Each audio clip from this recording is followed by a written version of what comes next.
Great. Now that we have a quorum, I'm going to go ahead and call this meeting, this regular session of the Bloomington Common Council to order here on May 7th, 2025 at 6:31. Will the clerk please call the roll? Councilmember Flaherty. Here. Rallo. Here. Piedmont Smith. Here. Strasburg. Here. Daly. Here. Rosenbarger. Here. Asari. Here. Thank you.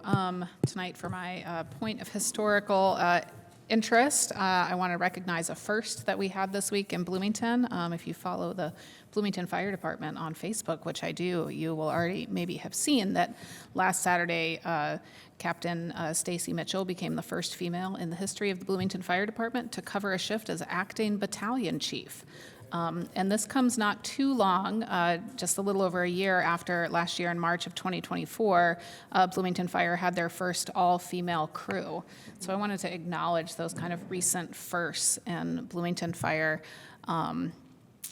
history and significance, and it's one of those moments where, as a woman, it can be hard to break into various fields sometimes, and there are various barriers in the way, and one of the barriers that has existed in Bloomington Fire is that not all firehouses had facilities that were separated for both men and women, and so that has been something that has been rectified in various ways on various time schedules in the recent history, and so I want to kind of salute that as one step toward progress and diversifying our local department and our public safety personnel.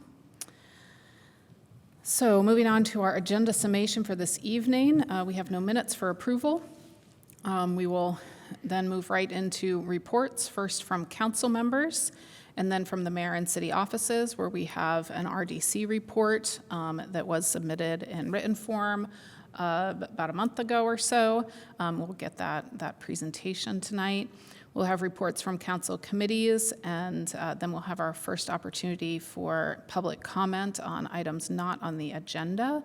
And there is a council letter. We'll either look at that for approval during my council member report or during council committees if our council member report time goes long, if you guys have a lot to report. After reports are done, we will move on to appointments to boards and commissions, which I do believe that we have several of. And then we'll move into legislation for first reading, where we have ordinances. There are 4 ordinances related to small Title 20 Unified Development Ordinance changes, Ordinance 2025-11, Ordinance 2025-12, Ordinance 2025-13, and Ordinance 2025-14.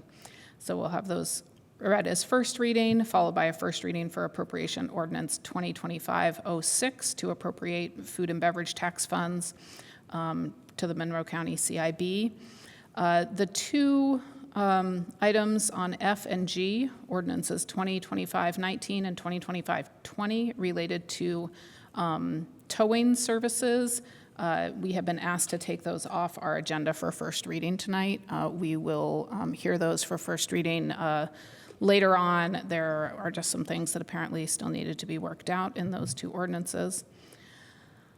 So after the 4 UDO ordinances and then the appropriation ordinance for first reading, we'll move into second readings, where we'll have ordinance 2025-16 to vacate a public parcel alleyway in the Trades District, and then ordinance 2025-17 to amend the fixed salaries of officers and employees of the police and fire departments, and then ordinance 2025-18 to amend the salaries of appointed officers, non-union, and AFSCME employees. After our legislation concludes for the evening, we'll have an additional period of public comment for those wanting to make comments on items not on the agenda. We'll go over any points of interest for council schedule, and then we'll have adjournment. So, seeing as there's no minutes for approval, we're launching right into council member reports. So I will start on my left tonight with Councilmember Asari. Do you have a report this evening? Yes, just a really brief one. Last night we held our first session of deliberation around Jack Hopkins funds. The reason I'm sharing it in report time, I will have a sort of formal report, but just sort of initial reflections on instituting a rubric. I think that we quickly realized a lot of pain points in doing it, and so we'll love, as we share the official report, for all of you to be thinking about how we talked about this last week, how we might improve tying things like Jack Hopkins to direct outcomes, to clear goals that we might have as a council, as a city, et cetera.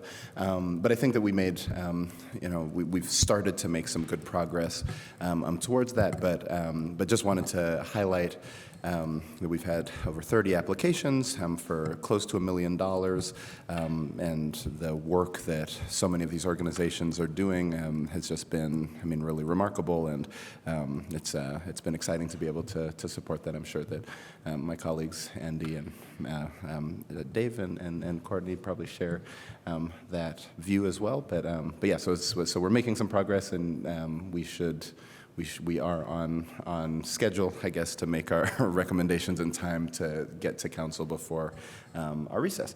And then one other short announcement or update. I had the chance today to visit with Ellie and Matt Spear, who are running the urban farm, and I know that Councilmember Zulik and Councilmember Piedmont Smith have also visited their establishment, and I was really impressed. They're doing a lot of really interesting things around composting, around education in urban forestry, and urban farming, and agricultural things, which I think is going to be quite relevant to one of the things that's coming to us in the UDO change. But I would just recommend that anybody who has a chance on council to reach out to them, to connect with them. I think you might really enjoy sort of learning more about what they're doing, and so I certainly did.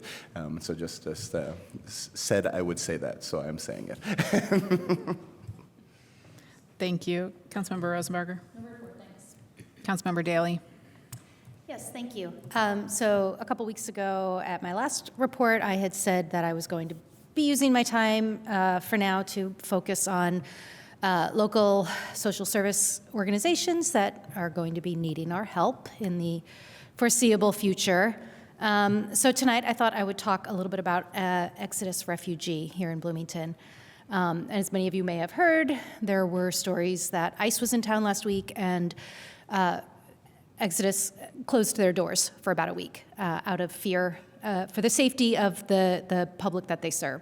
All of the refugees that they serve are here legally, but there was no guarantee that they were safe. So it was really unfortunate and heartbreaking and just terrible that they felt that it was safer to close their doors. So if you have the time, the money, the energy, the heart to maybe throw a little bit of compassion toward Exodus Refugee, I'm sure that they would love some outreach right now. There's a lot of different ways that you can get involved. They could use your time.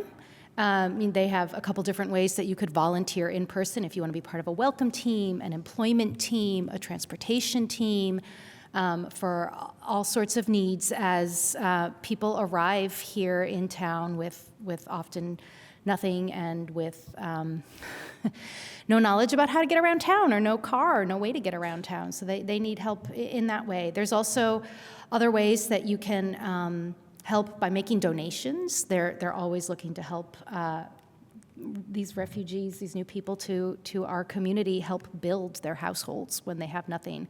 So they have items, most importantly right now, they're looking for healthcare items, toiletries and cleaning supplies, but also all sorts of household items for just setting up a new home.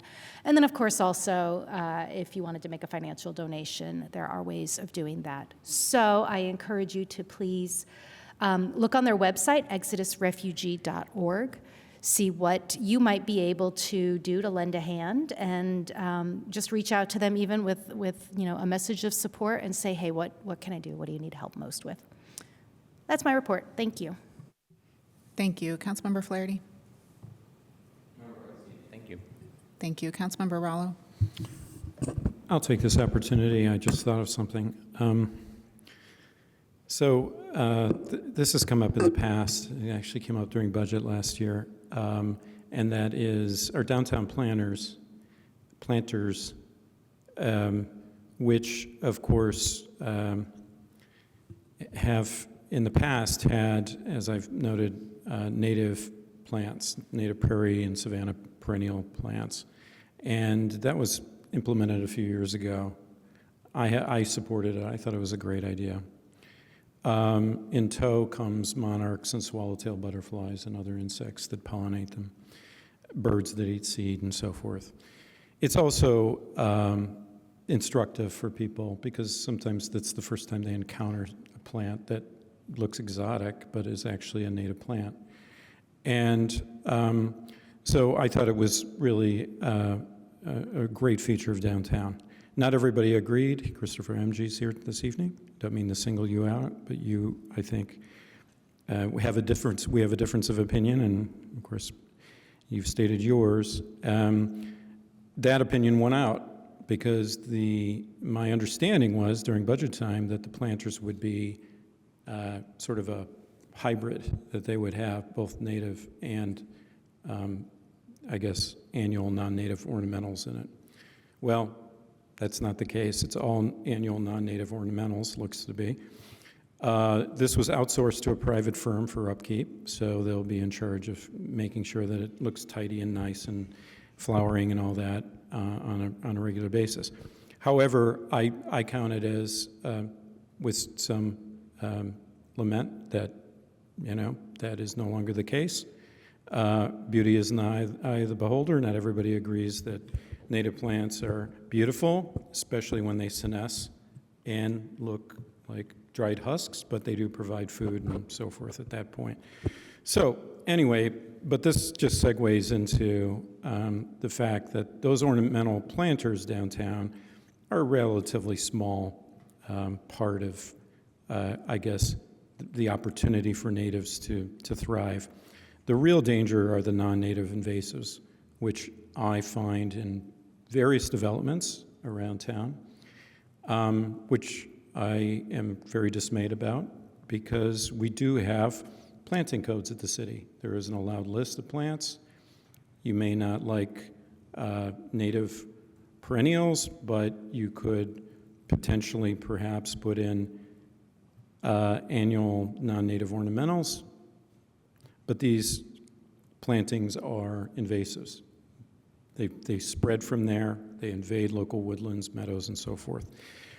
Apparently we don't have the staff, I've been told, or I was told from Planning and Transportation a couple of years ago that we didn't have the staff to implement our code, which is to me is really problematic. I think that we ought to have the staff to do that. I think there needs to be time allotted. So in conclusion, I'll have a lot more to say in the future about this, but I think maybe it's incumbent upon, there are a lot of people interested in the community in this struggle we're having with non-native invasives invading natural areas. Maybe it's incumbent on us to do a tally, to go around, find out where the worst offenders are, and report them to the city, and hopefully the city will be engaged to approach the property owner or the developer and say, you need to put this right as you agree during the Plan Commission process or the council process. Thank you. That was much more long-winded than I expected, but I appreciate your patience. Thanks. Thank you. Councilmember Piedmont Smith. Yes, thank you. I want to go to a much higher level view for my comments this evening. First of all, President Trump says he does not know whether he must uphold the Constitution, which is like asking somebody, is this pen blue? It was such an easy question. The answer is yes, the president must uphold the Constitution, and it's extremely disturbing to me that our president didn't answer a very clear question in a very straightforward manner. But sort of par for the course, but it just points out how blatant his disregard for our founding documents is. Even higher level view, I want to talk just a few moments about Gaza. So I didn't think I would ever bring this up again because it was such a painful process last year. But this council unanimously passed Resolution 2024-08, calling for a cessation of hostilities and for delivery of humanitarian aid to civilians in Gaza in April, and again overriding a veto in May of 2024. After the end of a temporary ceasefire, starting in early March, the government of Israel has prohibited humanitarian aid from coming into Gaza. And everybody who has any data has expressed outrage at the gross violation of international law and the killing of children in the most despicable fashion as they slowly waste away with no food or medications to help them. So I just wanted to take another opportunity to speak out against the actions of the Israeli government, not against Judaism or people of the Jewish faith, but the actions of the current government of Israel are causing the deaths of thousands of people in Gaza. And I realize Hamas is also to blame, but at this time, Israel is the more powerful source and the one who can improve the situation immensely by allowing humanitarian aid in. That's all I have. Thank you. I'm going to revive a couple months ago. I listed 5 things that I had done in the last week, and so I'm going to revive that again for just a moment today. So five things that I've done this week related to my council responsibilities and my service to Bloomington. Maybe more than 5, depends on how you count them. Went to a special fiscal committee meeting today. That was really fun and interesting. Yesterday I actually had 6 meetings, and actually I counted 6 on my calendar just barely, and I realized there was actually like 1 added in at the end. So really that's 7 meetings with various city staff and community members and colleagues yesterday. It was a very busy day. I reviewed some proposed upcoming UDO changes headed to the Plan Commission in June. I communicated with constituents via email. And lastly, I worked with Councilmember Piedmont Smith to finalize the budget priorities letter that we started last week at our special session, which, given the time that we've already spent on council member reports, I think that we are going to discuss that and hopefully vote on that during the council committee time. And I just want to thank my colleagues for their reports tonight. So moving on then in our report time to the mayor and city offices, who is here. Who is going to go first, I guess I should say, for the RDC report? Please state your name for the record. Good evening, Council. Controller McClellan here to give you the annual RDC report. So you have in your packet a memo that is the report that has to be submitted to the RDC with additional information that I wrote in the memo to give you some context and to try to give a little bit more detail than what is required in the annual report that I submit to the state.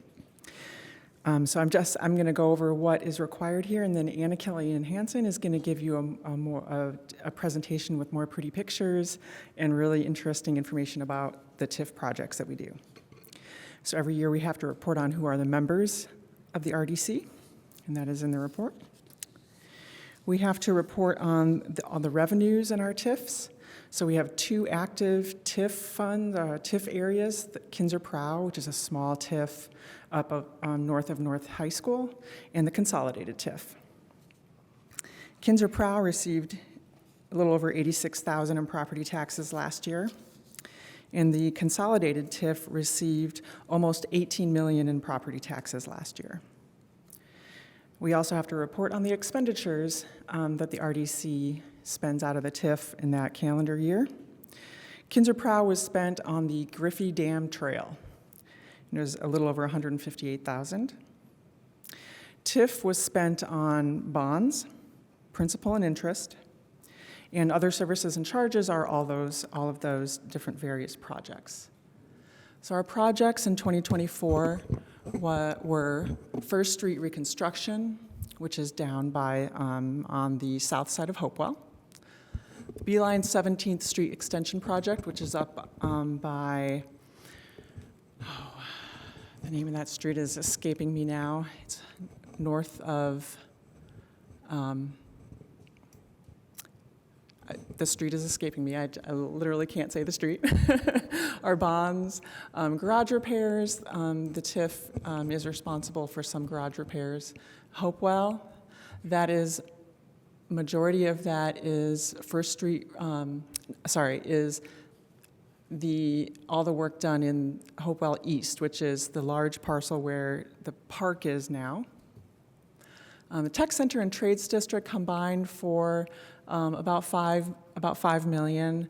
The Tech Center is the Forge, and those Trades District expenses were coded for Trades District, but I think there's some crossover there. A lot of crossover for those Trades District expenses were also Tech Center expenses.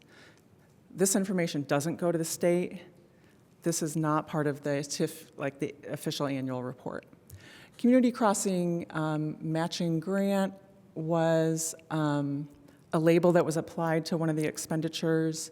It was the First Street reconstruction, and it was just our match for that grant that was paid to the state. So that's kind of the middle part of the report. The last part of the annual report is our bonds. So we only have to report on I'm sorry, I skipped over fund balances. We do have to report on the ending fund balance of each TIF fund. The consolidated TIF ended with a little over $17 million, and the PROW TIF ended at $648,000. The Meridian TIF is a single parcel personal property TIF, and it has a developer agreement attached to that TIF, and in that agreement, the TIF revenue is generated by the personal property. The personal property is the underground fiber network that Hoosier Networks is installing throughout the city. That is the personal property. So when that gets an assessed value, it's going to create TIF revenue. And the agreement is that the city will return 95% of that revenue to the developer. So it's still zero. We don't have an AV for that yet. And as soon as that comes online, we will start. We have been in contact with the developer, and we're ready to start completing that agreement. So I listed the different bonds that we have, and also for your information, I listed the main project that bond was taken out for. So that would be like the Certified Tech Park. That was a 2011 downtown TIF bonds. And then right below that, I wrote some retired bonds. So the 2011 downtown TIF bond is a retired bond, but it was refunded with the 2017 TIF bond. So just so you know, we have retired bonds, but it's because they've been refunded. We're still paying off those bonds. All right. And then we have the bonds themselves. We do have to report on the outstanding amount of the bond to the state. All the other information, like the beginning, the amount of bond proceeds, the beginning amount of the bond, I listed that for you, and the issue date and the maturity date. So if you want to know how much do we spend every year in bonds and bond payments, that's in the 2024 expenditures, TIF principal and TIF interest. It's almost $7 million. But if you look at these bond maturities, we have a lot of bonds that are maturing in 2030. That is the extent of sort of the official report that we are required to give to you, the City Council and the RDC. We're required to give this report, to submit this report to you by April 15th, and we did do that. And thank you very much for postponing this report and finding time for us to report to you. I'm going to invite HAN Director Anna Killian-Hansen up to give her report, and then we would be happy to answer questions.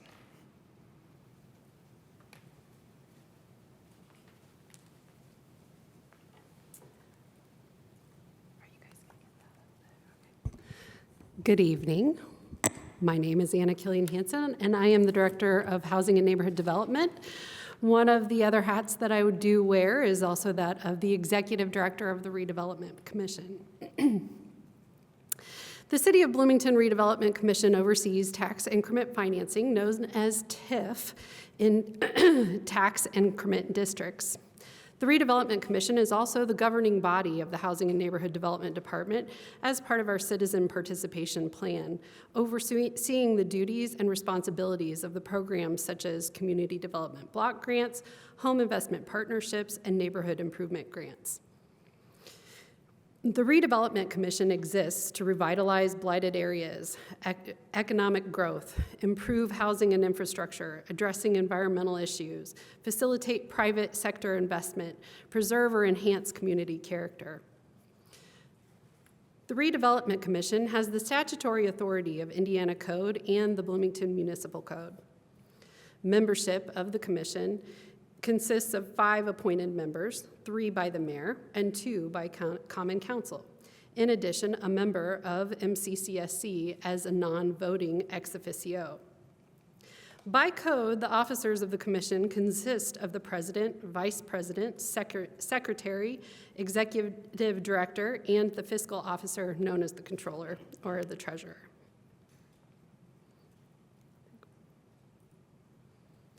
By code, the officers of the TIF financing is a type of financing that fund the redevelopment of blighted areas and economic development of rapidly developing areas. TIF redirects future property tax revenues generated from new development or improvements within a designated area.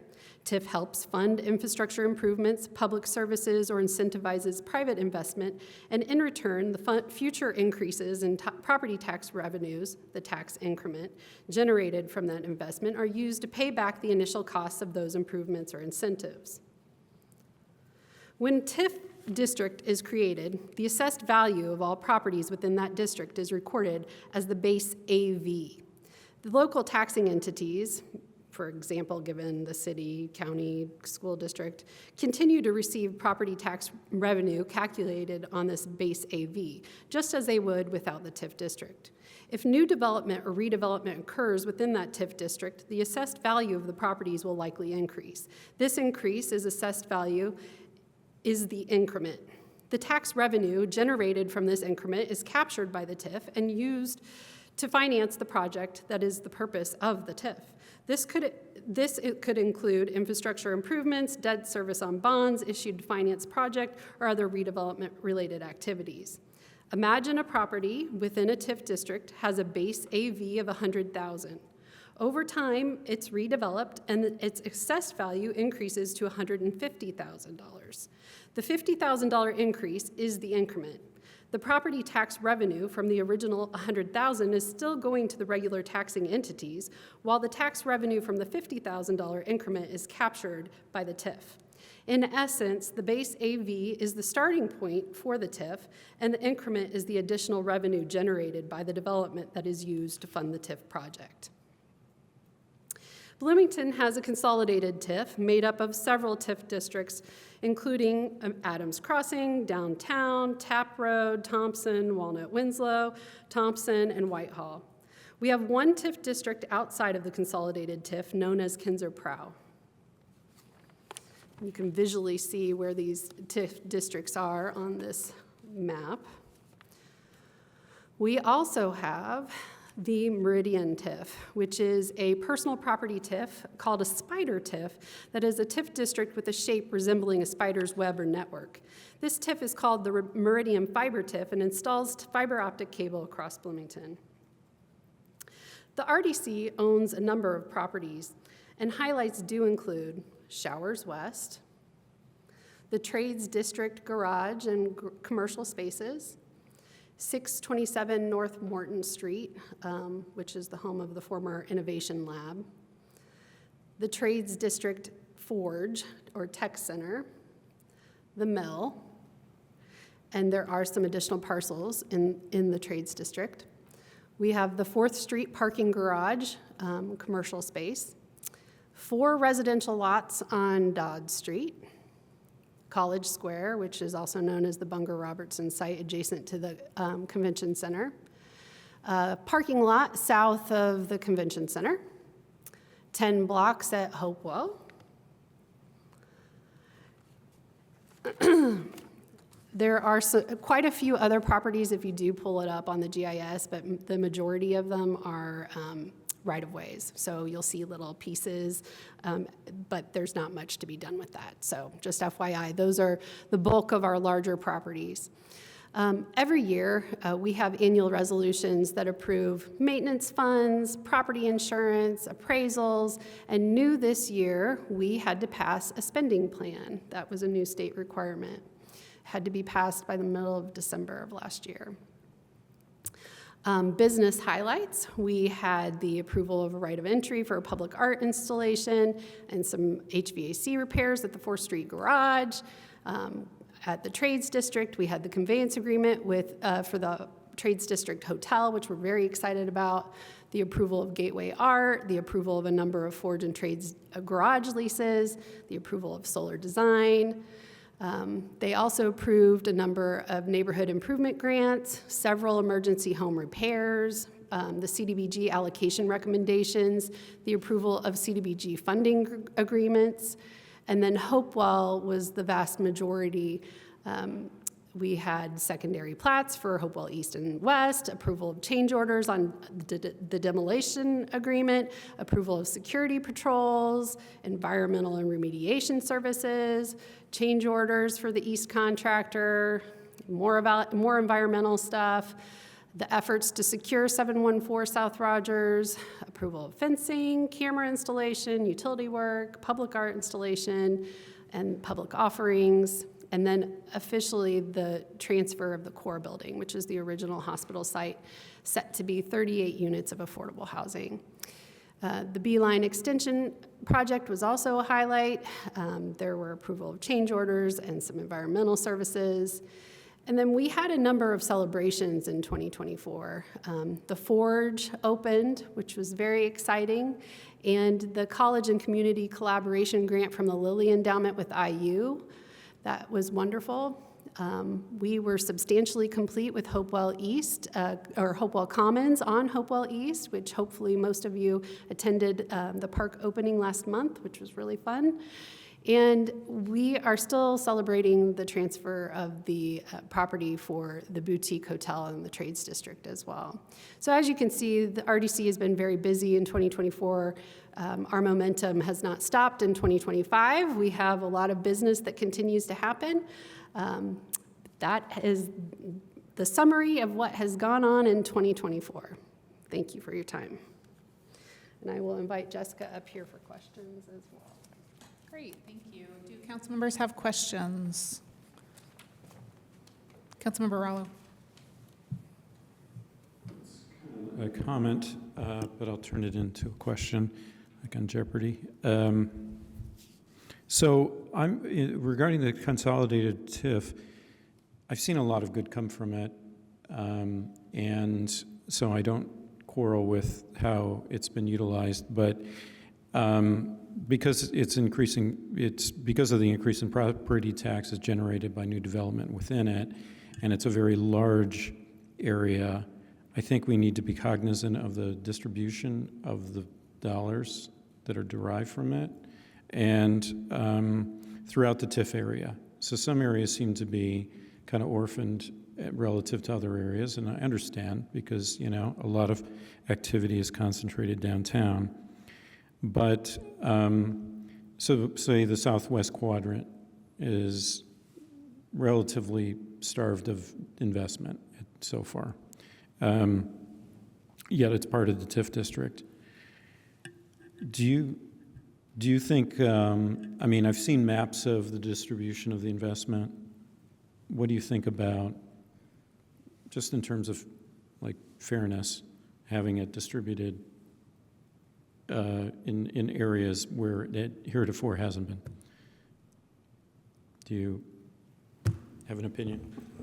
Well, it's just my opinion, and I'm just Jessica McClellan, but I think that I see that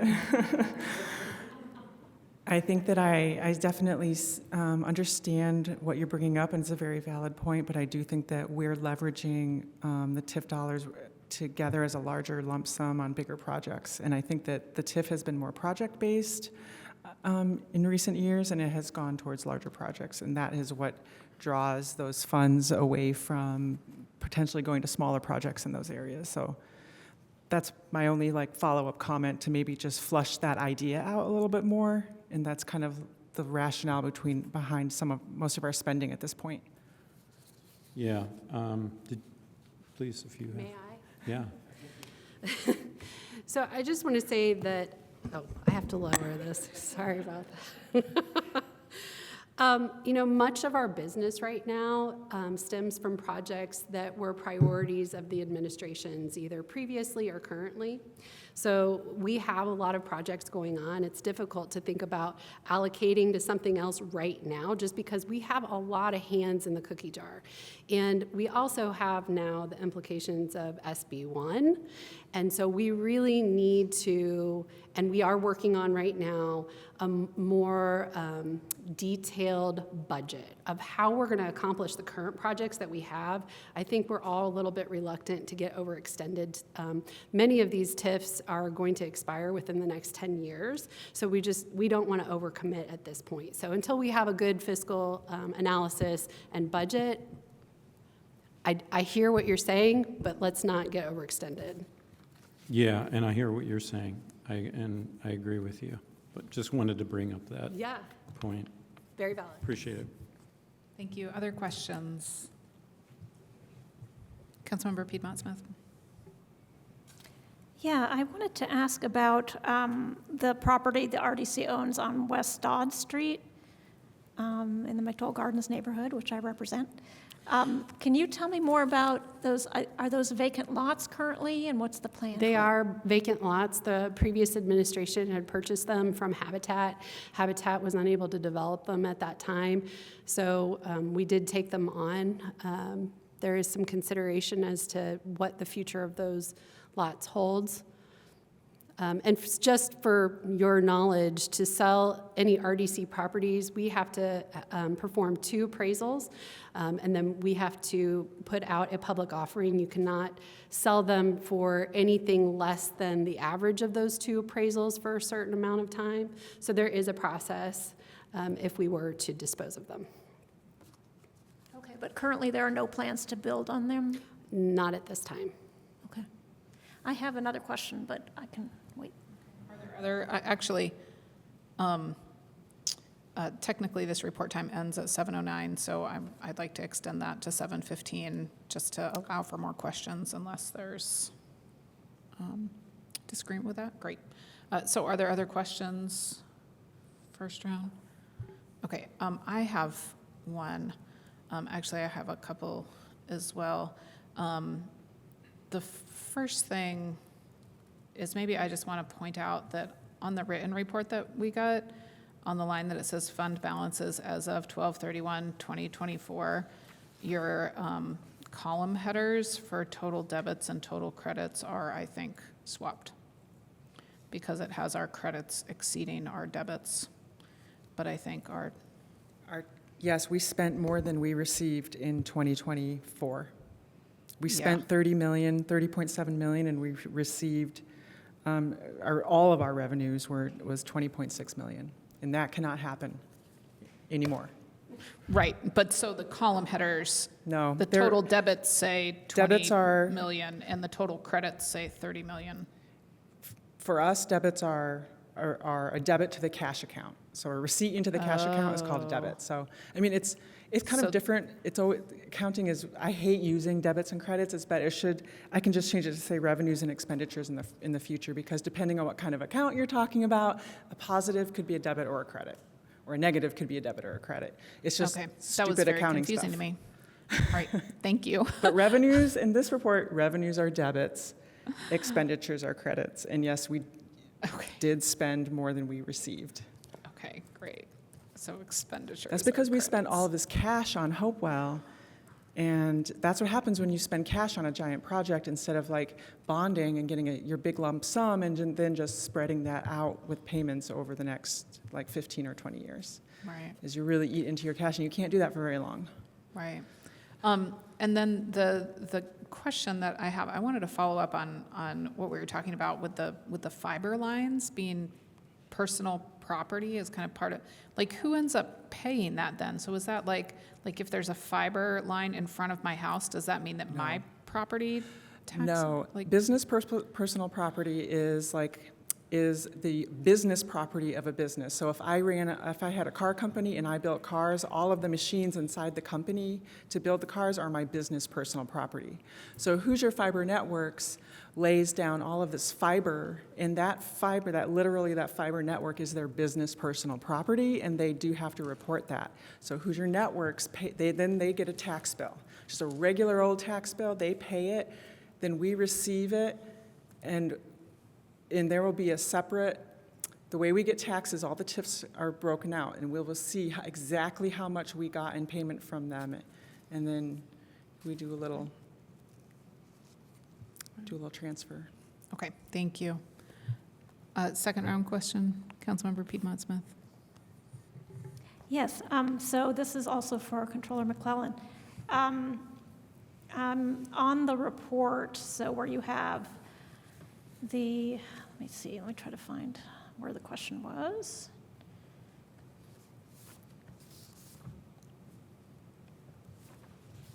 Sorry. That's all right. Oh, okay. So you have, on the page where you have debt service obligations and then debt service payments made in 2024.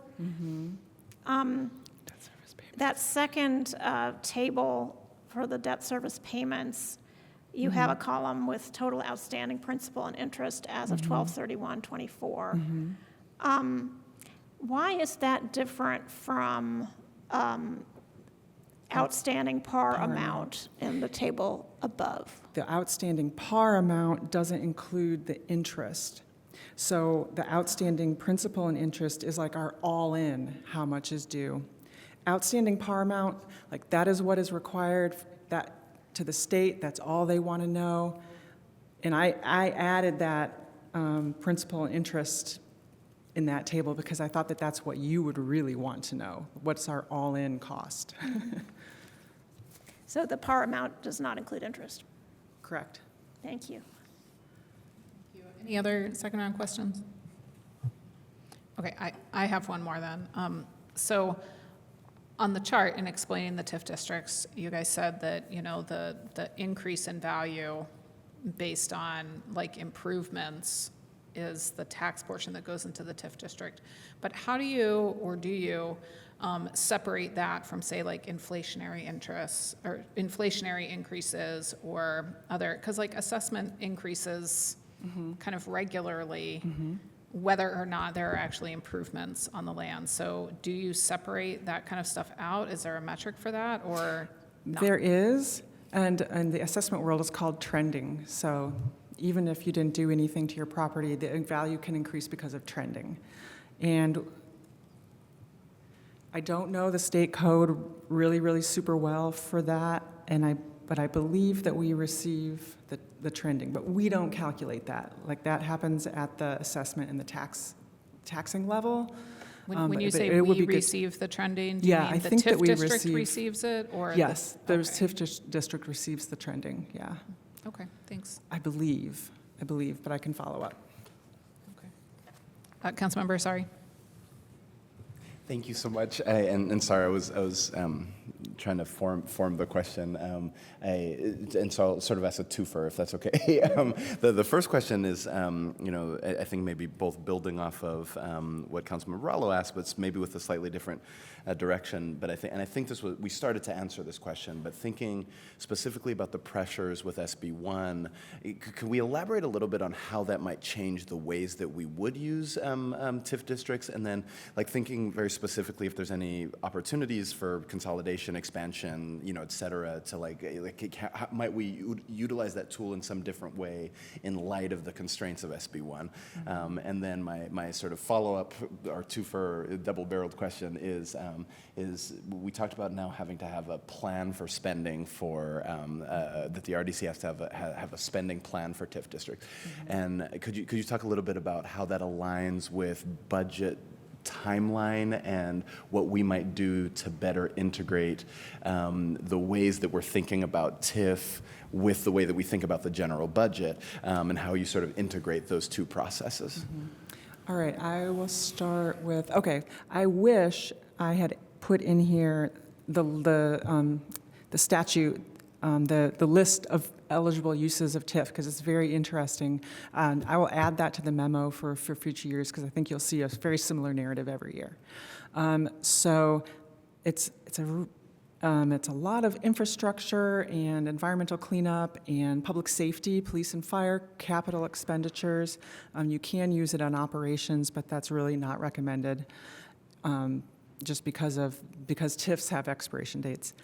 And so then to jump to this spending plan, the state had a new rule last year that RDCs had to pass a spending plan, and there was really no guidelines on what the spending plan had to be.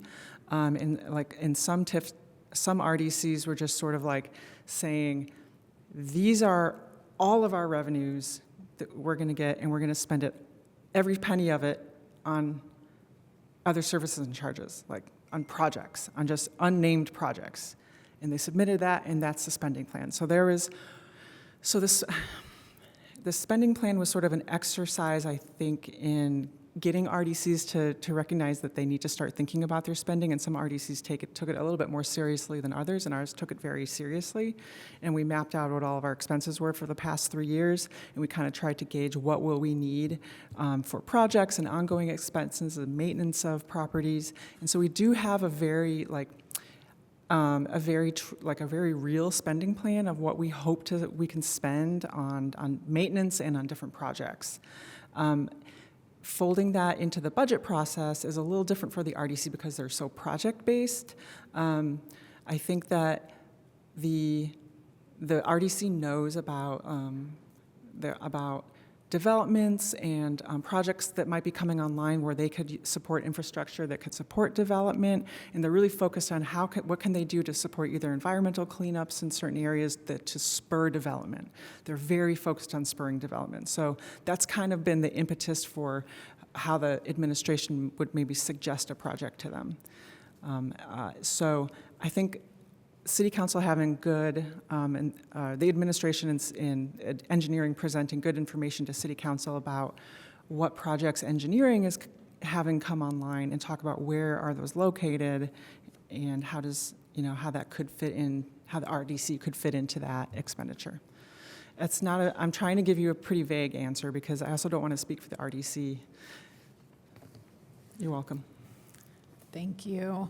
Thank you both for that report on the RDC. We really appreciate it. Moving on to reports from council committees, I had mentioned earlier that we were going to go ahead and talk about this budget letter during the reports from council committees, which is, in some ways, this budget letter, in terms of its formatting, is coming from the fiscal committee. So I think that can work in this area. So that was emailed out in a packet addendum this morning, and you should also have the most updated version in your email for council members. And our council attorney is going to work on getting that up on the large screen. But I'm just going to go over, hopefully we have it wonderful.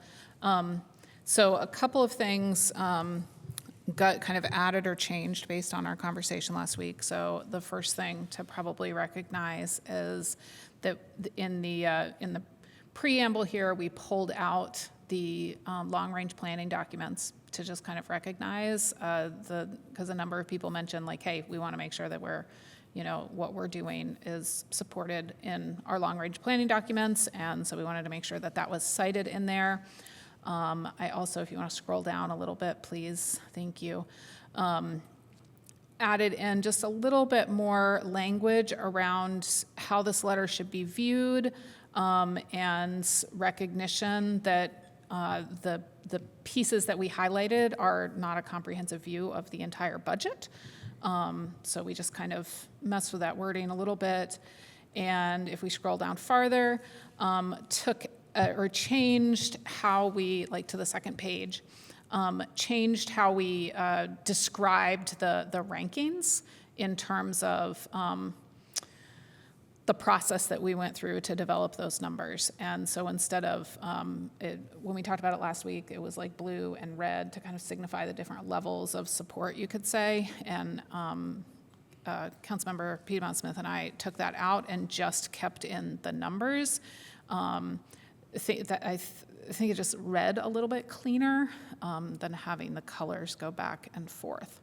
And then where there's not a number, like here under all of those investments, those are things that we discussed last week that people put out as ideas, but we didn't actually have any kind of neutral assessment on. And so one thing to consider is if anybody has any objection to any of those things, because we did have quite a few things that didn't make it into this letter in terms of, scoring less than 3, nothing that scored less than 3 made it in, and only a few things that scored between 3 and 3.5 made it in, then I think that this is a moment to be like, hey, I really don't think that that should be in there, okay? And a couple of those that I definitely want to point out, if we want to scroll down to public safety, Councilmember Asari had mentioned some stuff about EMS during the meeting and then emailed comments to me that were a little bit more fleshed out. And so those were comments that we were not able to discuss at all. If you want to scroll a little bit farther down to where those are under, on the second page, in italic font. And so the first thing that I wanted to make sure to discuss, and I'm going to hand it to Councilmember Asari first, are those specific 3 items in the italics, because we talked about that during fiscal committee today.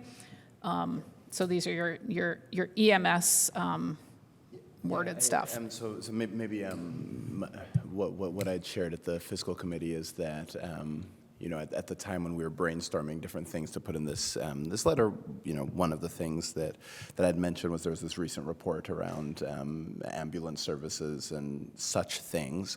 I did follow up with leadership at IU Health to sort of get a better context of, because the article basically just goes, 96 calls needed to be called out, from somewhere else. And I mean, the broader context is that they had 16,000 calls, and of those 16,000 calls, 96 of them needed to get a partner ambulance to come out.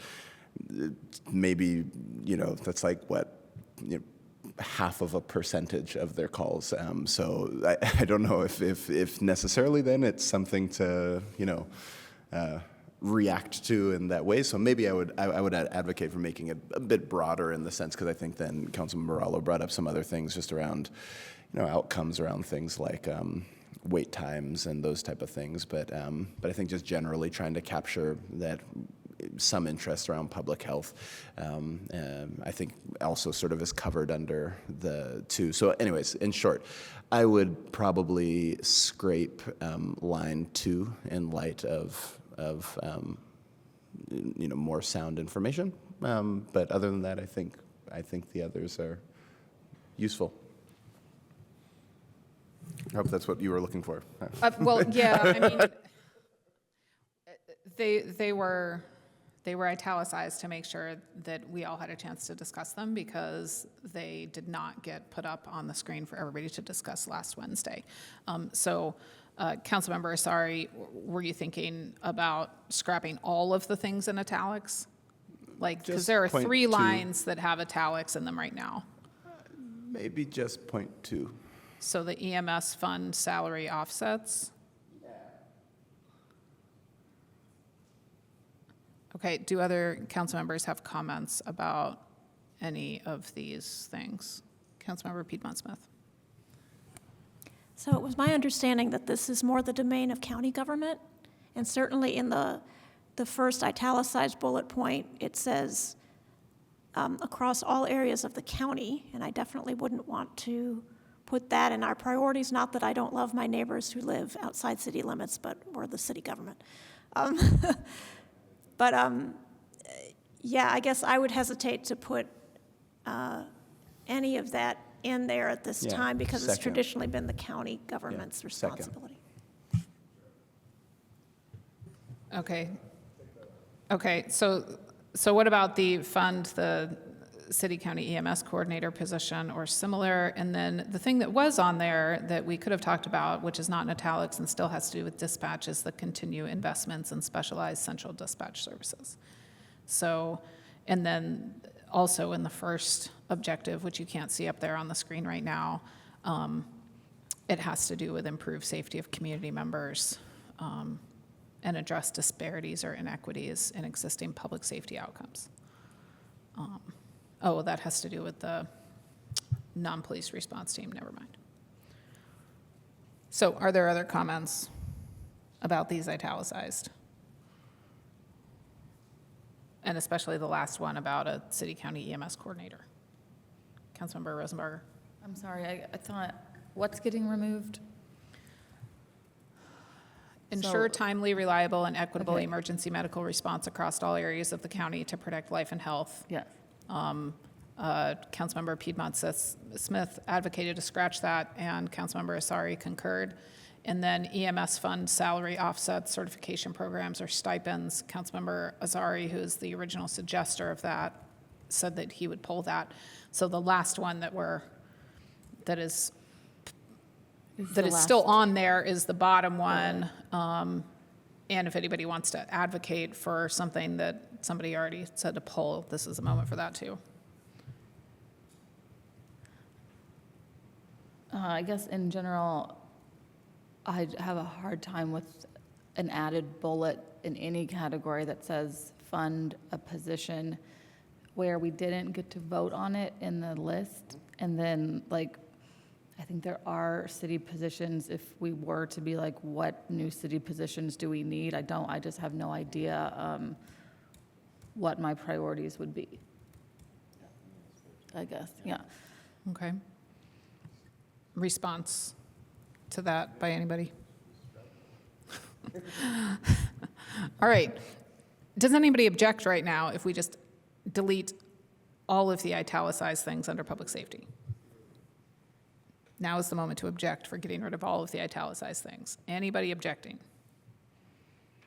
All right, I'm deleting all of the italicized things right now, which you will not see on the screen because I do believe the screen is a PDF document.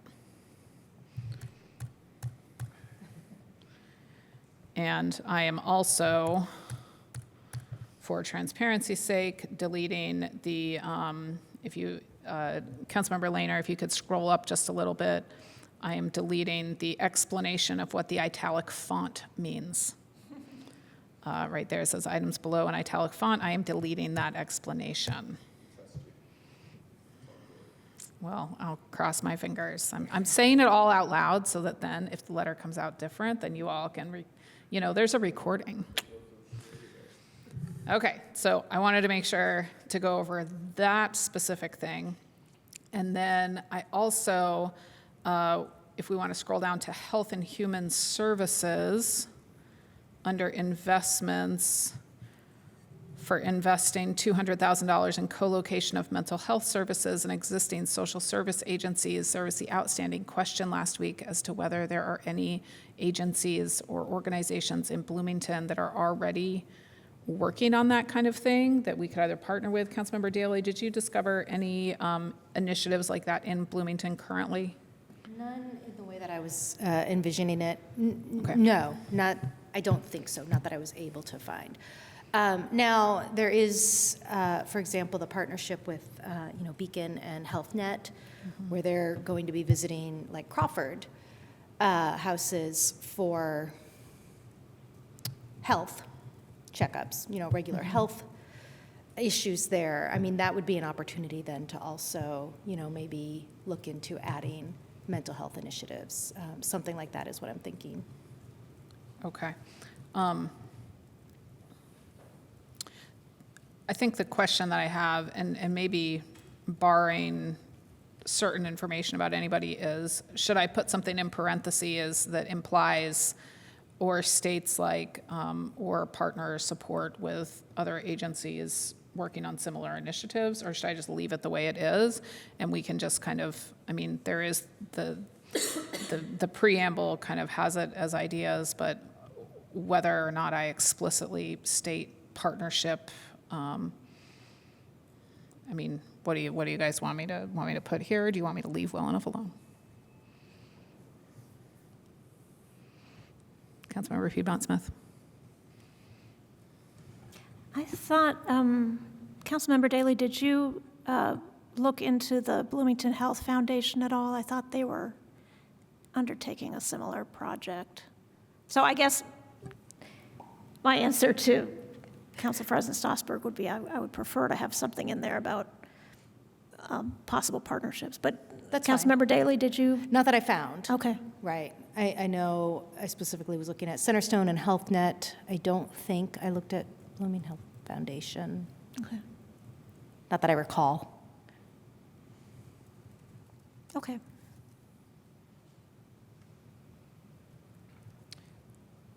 I'm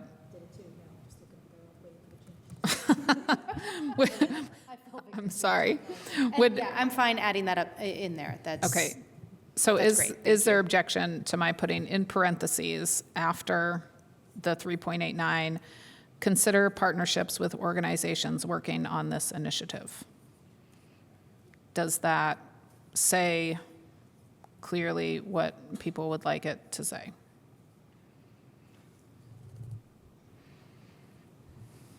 Consider partnerships with organizations working, or consider supporting partnerships, consider supporting organizations working on this initiative.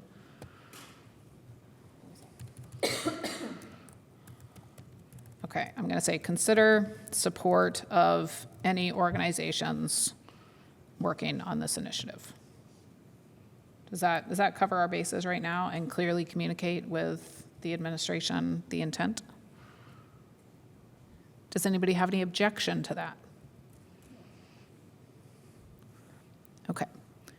Councilmember, sorry. I'd just say, I think, this is, and I know we've talked about this in, the budget committee, but I mean, this is our first step of collaborative process with the Office of the Mayor, and Deputy Mayor Knapp's here.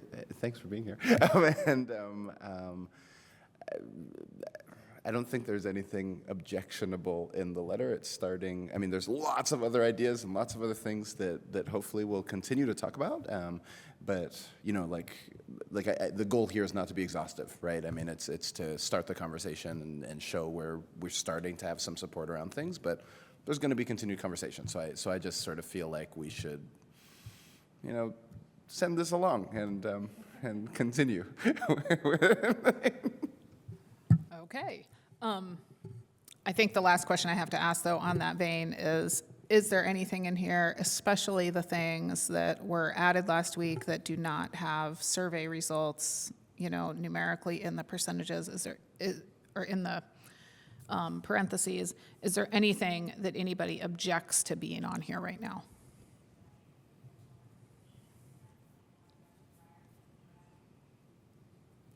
Okay, I don't see any objections, and I also do want to make it clear or make it explicit that when this gets sent to the Office of the Mayor, it will have this letter.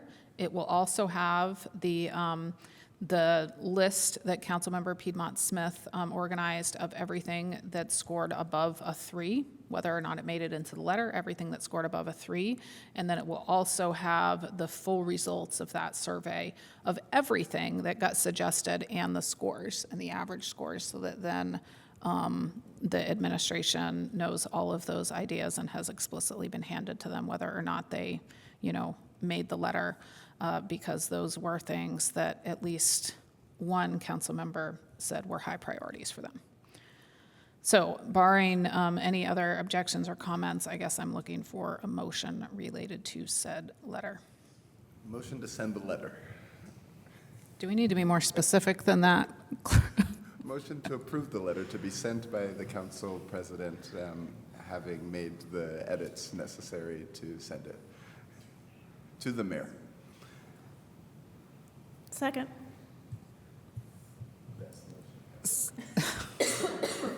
So I believe we have a motion on the table to send the 2026 budget priorities letter to the Office of the Mayor with a second. Are there any other last comments related to this?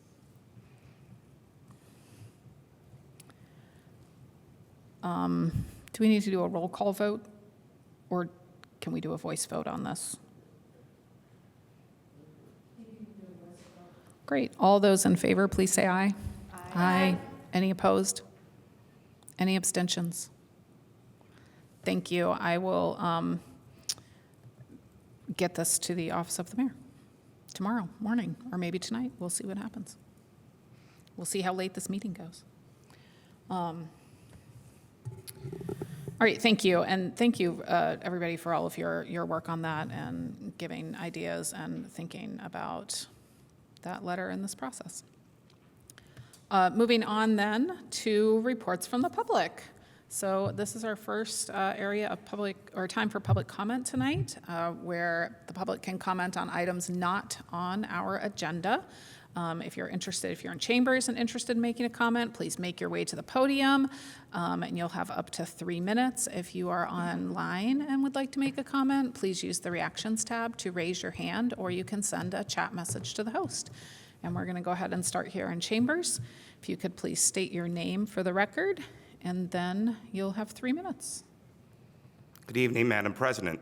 This is Christopher Emge from the Greater Bloomington Chamber of Commerce. I just want to do a little house cleaning today on some events and some other topics. And first is the cleanup, the downtown cleanup from Monday, which I thought was a big success. This was the second time the mayor's office has put this forward. I saw Councilmember Piedmont Smith there and other members of the community. There was a large amount of us, and as much as I criticize sometimes the cleanliness, the planters, and other things in town, it's good for me to get my hands dirty doing some weeding and other things to really show that we want to make this look good. And I think these type of events that are collective in a community are really good, and I'd love to do this again sometimes very soon. The Chamber held its second annual Valor Awards yesterday, where we were welcomed by Councilmember Piedmont Smith again. That was our honoring of first responders. That would be police, fire, jail personnel, EMS, and dispatch. And what I got from that was the selfless acts these individuals had. I was just really kind of blown away with all of these stories and the heroicisms that were coming forward on that day. Next up for the chamber, we have Showcase Bloomington. This is our business expo, and we have it at Switchyard Park. We moved it from the fairgrounds. And this is the 29th of this month, a Thursday, from 4 to 8 p.m., food, music, and more. It's kind of that entrepreneurial spirit that we sort of bring. It was a big success last year. I think we're going to duplicate it again this year. And, speaking of community, we had the community conversation SB1, which was with a lot of different elected officials talking about the ramifications, which I thought was a really good sense of community that we had. And I kind of mentioned this at a county council meeting. But I'm a big youth sports guy, and we have the Bloomington Junior League Baseball Association. So on Tuesdays and Thursdays at 7 o'clock, you will find me there rooting for the Holden Wealth Green team. So if you ever wanted to have a conversation with me about policy, politics, chamber business, I will be there. Now, unfortunately, we have had 12 such outings this year, and 8 of them have been postponed because of rain or bad field conditions. Now, while .333 is very good in baseball terms, batting average, playing is not as good. So that's 33%. We need to do something with the flooding on that particular area. There's a lot of great baseball leagues here in the community, Unionville, Smithville, Ellettsville. We need to make sure we're keeping up with that. I love Bloomington, very Bloomington-centric, but we need to be able to play baseball in order to enjoy baseball. That's all the time I have, I guess. I have 5 seconds, but thank you. Appreciate it. Thank you. Council Attorney Lehner, is there anybody online with their hand raised? There are no hands raised currently. Okay. I don't see anybody else in chambers moving to the podium for public comment. Nope. Okay. I think then we can move on. There will be another period of general public comment at the end of the meeting. Moving on to appointments to boards and commissions. Who has an appointment? Okay. Councilmember Daly? Yes, thank you.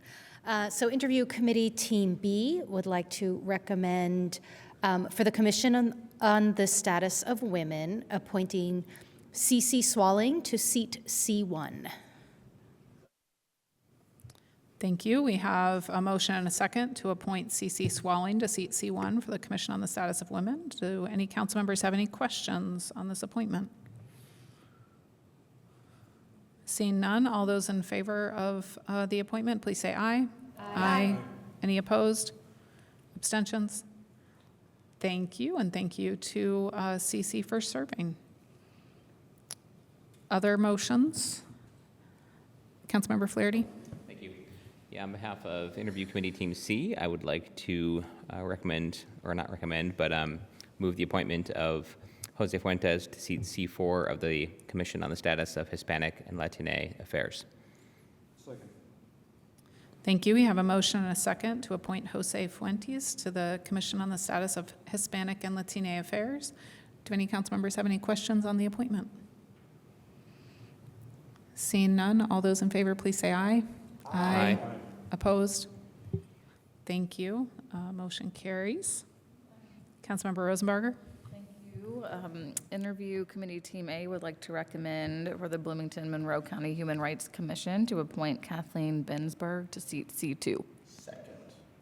We have a motion and a second to appoint Kathleen Bensberg to the Bloomington Monroe County Human Rights Commission. Does anybody have any questions on that appointment? Seeing none, all those in favor, please say aye. Aye. Opposed? Thank you very much. And thank you to Kathleen and Cece and Jose for their service on those various commissions. Moving on to legislation for first reading. I move that ordinance 2025-11 be introduced and read by the clerk by title and synopsis only. Second. All those in favor, please say aye. Aye. Opposed? Thank you. Will the clerk please read?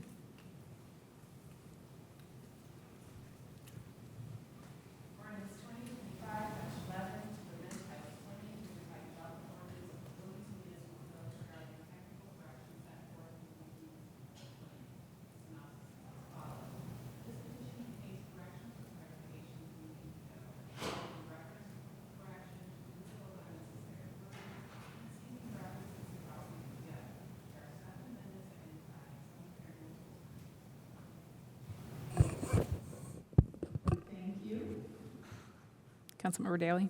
I move that ordinance 2025-12 be introduced and read by the clerk by title and synopsis only. Thank you. All those in favor, please say aye. Aye. Opposed? Thank you. Will the clerk please read? Ordinance 2025-12 to amend Title 20 Unified Development Ordinance of the Bloomington Municipal Code regarding amendments and updates set forth in Bloomington Municipal Code 20.02 and 20.04. The synopsis is as follows. This petition contains amendments in the UDO related to design standards in Chapters 2 and 4. There are 58 amendments identified. Thank you. Ordinance 2025-13 be introduced and read by the clerk by title and synopsis only. All those in favor, please say aye. Aye. Any opposed? Thank you. Will the clerk please read? To amend, Ordinance 2025-13 to amend Title 20 Unified Development Ordinance of the Bloomington Municipal Code regarding amendments and updates set forth in Bloomington Municipal Code 20.03. The synopsis is as follows. This petition contains amendments in the UDO related to use-specific standards in Chapter 3. There are 10 amendments identified. Thank you. I move that ordinance 2025-14 be introduced and read by the clerk by title and synopsis only. Thank you. All those in favor, please say aye. Aye. Any opposed? Thank you. Will the clerk please read? Ordinance 2025-14 to amend Title 20 Unified Development Ordinance of the Bloomington Municipal Code regarding amendments and updates set forth in BMC 20.05, 20.06, and 20.07. The synopsis is as follows. This petition contains amendments in the UDO related to use-specific standards in Chapters 5, 6, and 7. There are 11 amendments identified. Thank you. I move that appropriation ordinance 2025-06 be introduced and read by the clerk by title and synopsis only. Second. All those in favor of reading appropriation ordinance 2025-06, please say aye. Aye. Opposed? Thank you. Will the clerk please read? Appropriation Ordinance 2025-06, an ordinance to appropriate food and beverage tax funds to the Monroe County Capital Improvement Board. The synopsis is as follows. This ordinance appropriates $10 million from the Food and Beverage Fund to the Monroe County Capital Improvement Board to begin construction of the Monroe County Convention Center Expansion Project. Thank you. So those four ordinances about the UDO and then the appropriation ordinance will be discussed and heard at second reading 2 weeks from tonight. That would be on May 21st.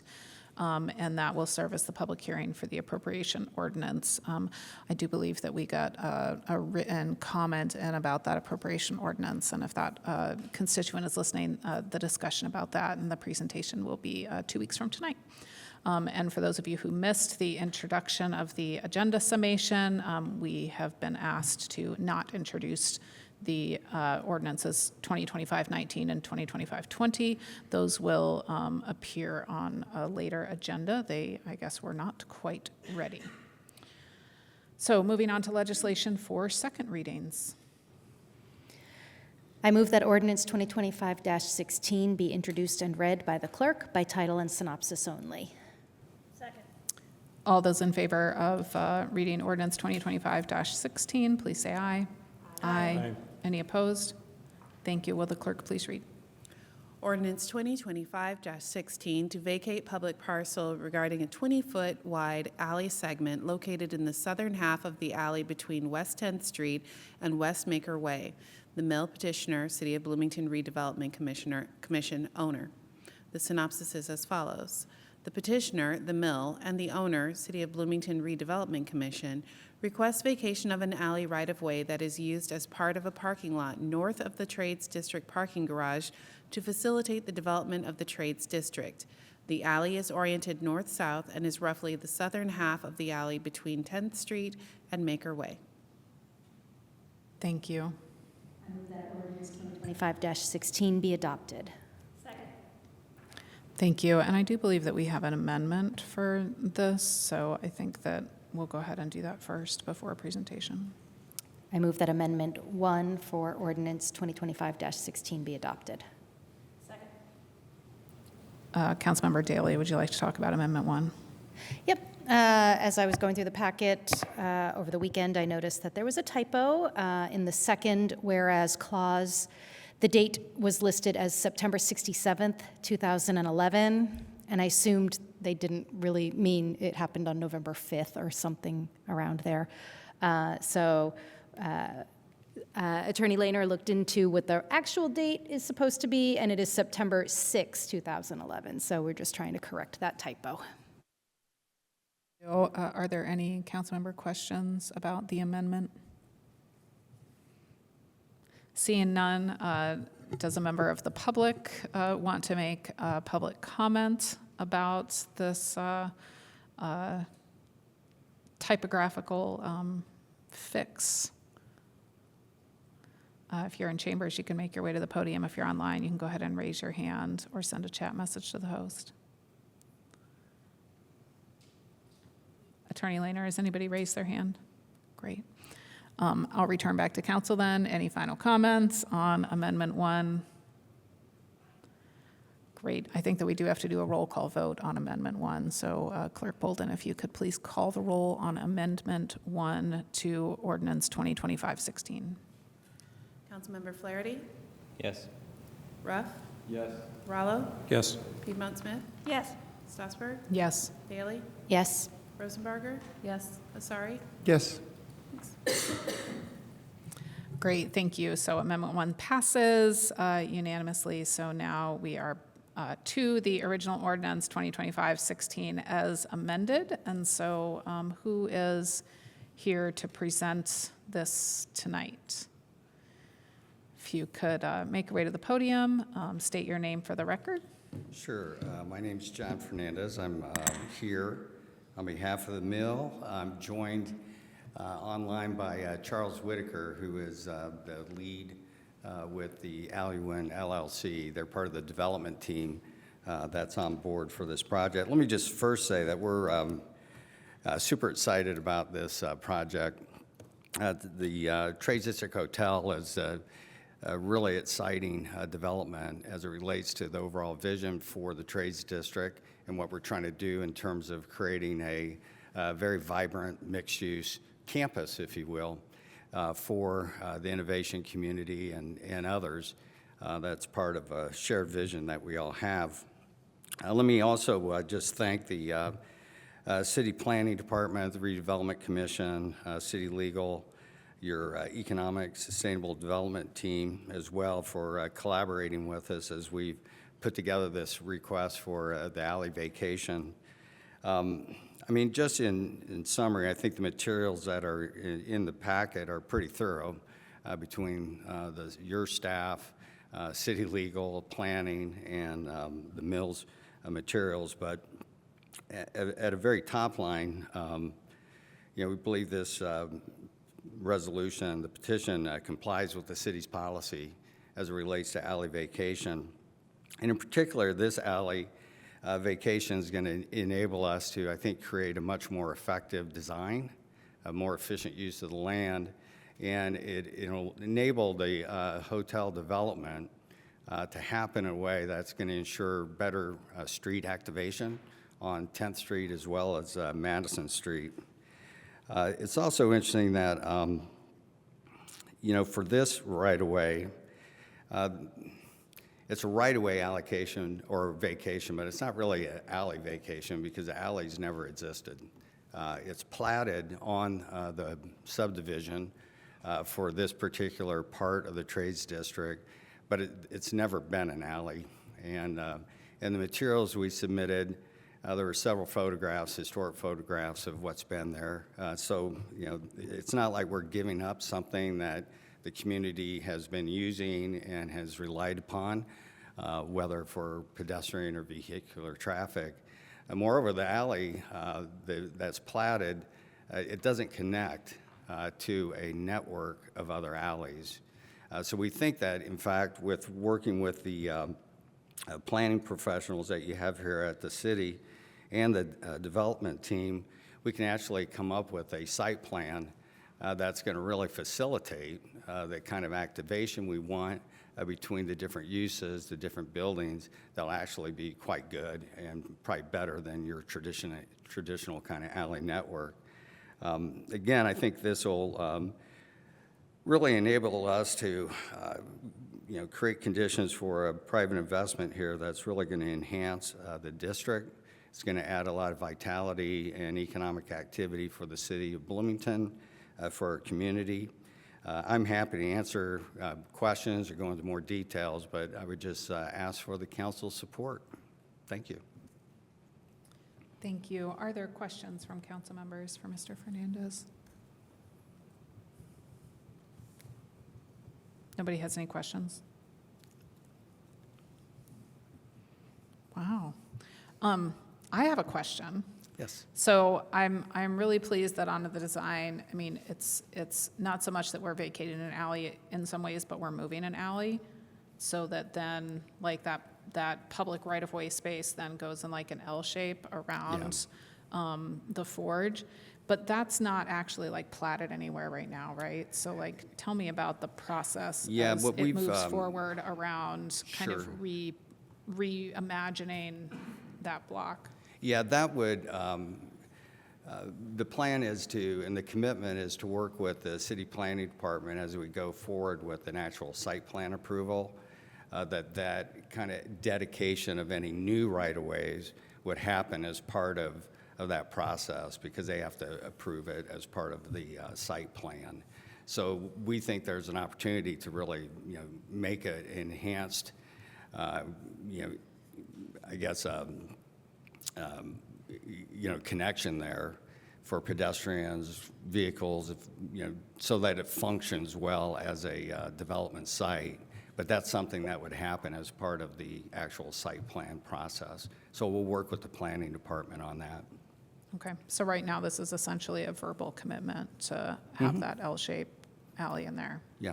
I Yeah, just and- really, and I just really hope that you like hold that side of the verbal commitment, because we can't necessarily made like, that commitment. go back and do anything. But Yeah, and so I is think the- that that's just yeah. a helpful design in terms of thinking about what our alley's supposed to be for, in terms of things like trash pickup and being Absolutely. able to go all the way through without having some strange dead-end alley there. I can say this with absolute, commitment, is that our interests are aligned.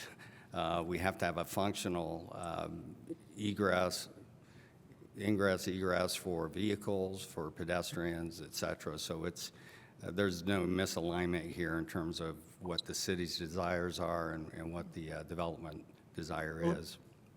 Great, thank you. Did anybody else think of any questions? Okay, we'll go ahead and go to public comment then. If there are any members of the public who would like to comment on ordinance 2025-16, can make your way to the podium if you're in chambers. If you're online, you can go ahead and raise your hand or send a chat message to the host. We'll go ahead and start here in chambers. Please state your name for the record, and then you'll have up to 3 minutes. Oh, hang on, Attorney Lehner. Madam President, I just want to remind council that tonight's meeting constitutes a public hearing as required by Section 36-7-3 at SAC. Great, thank you so much. I'm sorry, what was that online? Okay. Let's go ahead and start the public comment here in chambers. Please state your name for the record, and then you'll have up to 3 minutes. Good evening again, Madam President. This is Christopher Imge from the Greater Bloomington Chamber of Commerce. I'm supporting this ordinance before you on the alley vacation in the mill, and I've been encouraged by what I've heard tonight. I've been in these meetings where these vacations or swaps have taken a long turn as far as discourse is concerned, and I get the value of this sort of infrastructure for utility purposes, a collection of waste, for transportations, for deliveries, but they have to have an active use and they have to have a functional integration. And I think what Mr. Fernandez showed is that this hasn't been a history of that, and what we need is something that's going to be functional for that specific site, which is the Trades District, that's going to unlock this really cool boutique hotel that's going to go there. We really want to see the Trades District to its peak, to its capacity, where it's really a hub for young professionals, entrepreneurs, and things that I think the city lacks. And I think allowing this sort of vacation sort of sets this in motion to move in the right direction. I thank you for your time tonight. Appreciate it. Thank you. Thank you. Are there other members of the public in chambers who would like to comment on ordinance 2025-16? Are there any members on Zoom who have their hand raised? No hands raised. Okay. I think that brings us back to council then. Do any council members have final comments on ordinance 2025-16? Councilmember Piedmont Smith. I'm happy to support this. I think one important facet of this project that allows me to support it is that we're not going to have a block face of a single building because 10th Street is curved at that point, and the preliminary plans are very much to kind of step back the part of the building at the curve, of course, out of necessity. And so it won't be this monolithic block face, which if you've followed previous decisions, that's something that we don't really like to see. So I think as far as the design and the feel of that building when you're walking by it, I think it'll be quite reasonable and quite comfortable because of that curve in the road and the ensuing design. So I'm happy to support it. Thank you. Other council member comments? Councilmember Rallo. Likewise, I'm also going to support this. Generally, I'm cautious in the realm of vacation of alleys to serve as potential avenues for pedestrians or for connectivity, breaking up facades, as discussed by my colleague. But I don't see a use here that competes with a new 150-bed hotel that can serve this area, and I want to congratulate Mr. Fernandez for his work on the Trades Districts. It's really terrific to see it coming along. Thanks. Great, thank you. Other councilmember comments? Councilmember Asari. Echoing congratulations to former Mayor Fernandez for also being named the CEO of the mill. So congratulations, both to us as the community and to you, sir. But I also, I think the same as you pointed out, Councilmember Stossberg, about I really love, actually, I think there's an additional, by vacating this alley, the addition of that L-shaped drive into the hotel, making it sort of, you know, multiple areas where people can come in, come out of the hotel, I think is just really exciting. This is going to be the first full-service hotel in the city, which I think is, you know, really exciting. And I think just a reminder for all of us that Bloomington is open for business, yay. But yeah, so I'm very, very excited about this development. It's in the right place, the right type of thing that we're looking for. So I'm very happy to support it. Thank you. Are there other comments? Councilmember Flaherty. Thank you. Yes, just also thank you to former Mayor Fernandez for the presentation tonight, also for meeting previously to discuss this. Similar to some of my colleagues, I think alleys are really important as a part of our urban fabric and form for a lot of the reasons cited, transportation, controlling building massing, utilities, loading, parking, et cetera. I think specifically like a connected street grid is important, and I think we haven't done a great job on a lot of fronts historically as a city, both like, for instance, when these were platted, like when the Trades District was replatted, we probably should have platted like a full grid of alleys. Similarly, the council had to really push for that in the context of Hopewell. The prior administration had not intended to have alleys as part of that development. I think when it comes to the fact that it's not currently utilized as an alley, or this is like a blank slate, I think to me that is like a little bit of the wrong question. It's not about what this was, it's about what it could be for the future, and so about opportunity cost. I think, you know, when we vacate right of way, we give it up forever.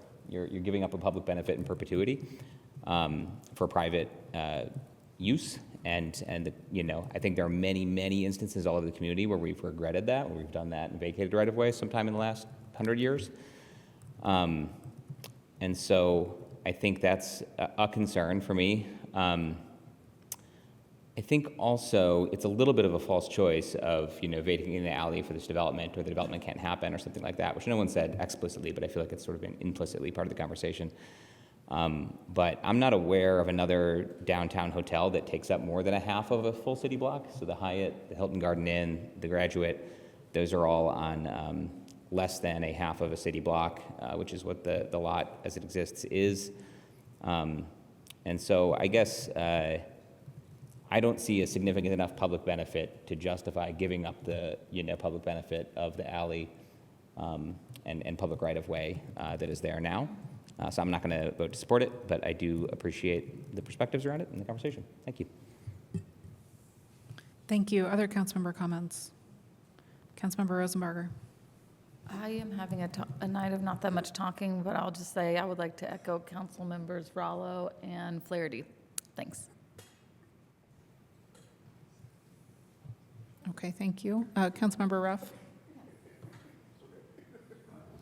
I'd like to ask for a point of clarification based on a comment that's been made. I mean, I know it should have ideally come up earlier, but it's a result of a council member comment. And it's simply that when I looked and thought about this before and made a decision in my mind to be supportive of it, that was before tonight. And so it's been a little while. And I'm confused. I thought that there was going to be some right-of-way granted that was basically the exact same length of the right-of-way that's going to be vacated. So there's going to be a new segment of alleyway created that's basically the same as the one that is being vacated. Is that accurate? I see our director of Planning and Transportation in the audience. I don't know if he wants to talk about that, because that's kind of what I asked about in terms of that L shape, which is pictured, but is not anything except for kind of like a handshake promise that they're going to essentially replat it, and then that portion would then be public alley. But if you want to introduce yourself and maybe take a stab at that. Thank you, David Hiddle, Director of the Department of Planning and Transportation. That's correct. We are recommending approval, and our approval is conditioned on the provision of an east-west alley that would connect the southern terminus of the vacated alley to the east to Madison Street. Otherwise, you would have a dead-end alley, which is always a bad idea. And this keeps it contiguous and functional, and that commitment could take many forms. I think it's already been committed to and would be made a condition of approval here tonight. Perhaps Mr. Fernandez can speak to that. But yeah, the expectation is that they come back, and with the development of the hotel or whatever it is that gets put there, there would be a new alley platted east-west to connect the southern end of the remainder of this north-south alley to Madison. This would basically be like at the plan commission stage when that site plan gets approved. That is when that portion would get converted from the private land into the public alleyway. Yes, it would be essentially the reverse of this process. They would have a survey showing the alley that would be dedicated as new right-of-way, and provide that and make that part of the plat, amend the plat essentially. Okay, does that answer your question, Councilmember Ruff? Okay. Thank you, Mr. Hiddle, I appreciate it. Are there other councilmember comments? Councilmember Flaherty? Yeah, I'll just briefly follow up on the point because I think it's relevant, what Mr. Ruff brought up. I do appreciate that also, that there's consideration for dedication in the future of additional right-of-way. I did kind of mention that I think it was an oversight and a shortcoming not to plat the trades district with full crosswise gridded alleys at the start. I think that really, I mean, I'd like to explore, I guess, policy options even for that, not specifically with trades, but as a general practice, because it's obviously not something that we're in the habit of doing even currently when we are platting new areas of the city for redevelopment. And so that's something I think we could improve on and, you know, consistent with some of our goals and just good urban planning practice. I think there is an element to me of like, there's importance of linear connectivity specifically, so like through connectivity. And so that's something that's lost here as far as the north-south piece of it. And so that's relevant in my mind as well. But again, do appreciate the intent to dedicate additional right-of-way. Thank you. Are there any other comments?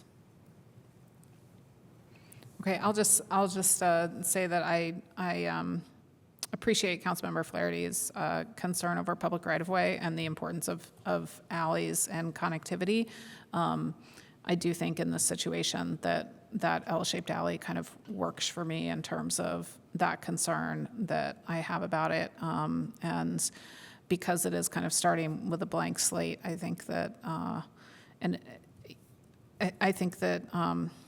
it'll feel okay and work okay in that space at this point. So I intend to support it.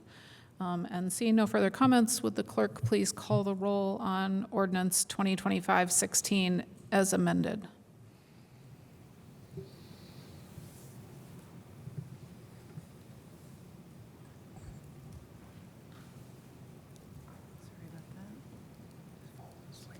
Councilmember Ruff?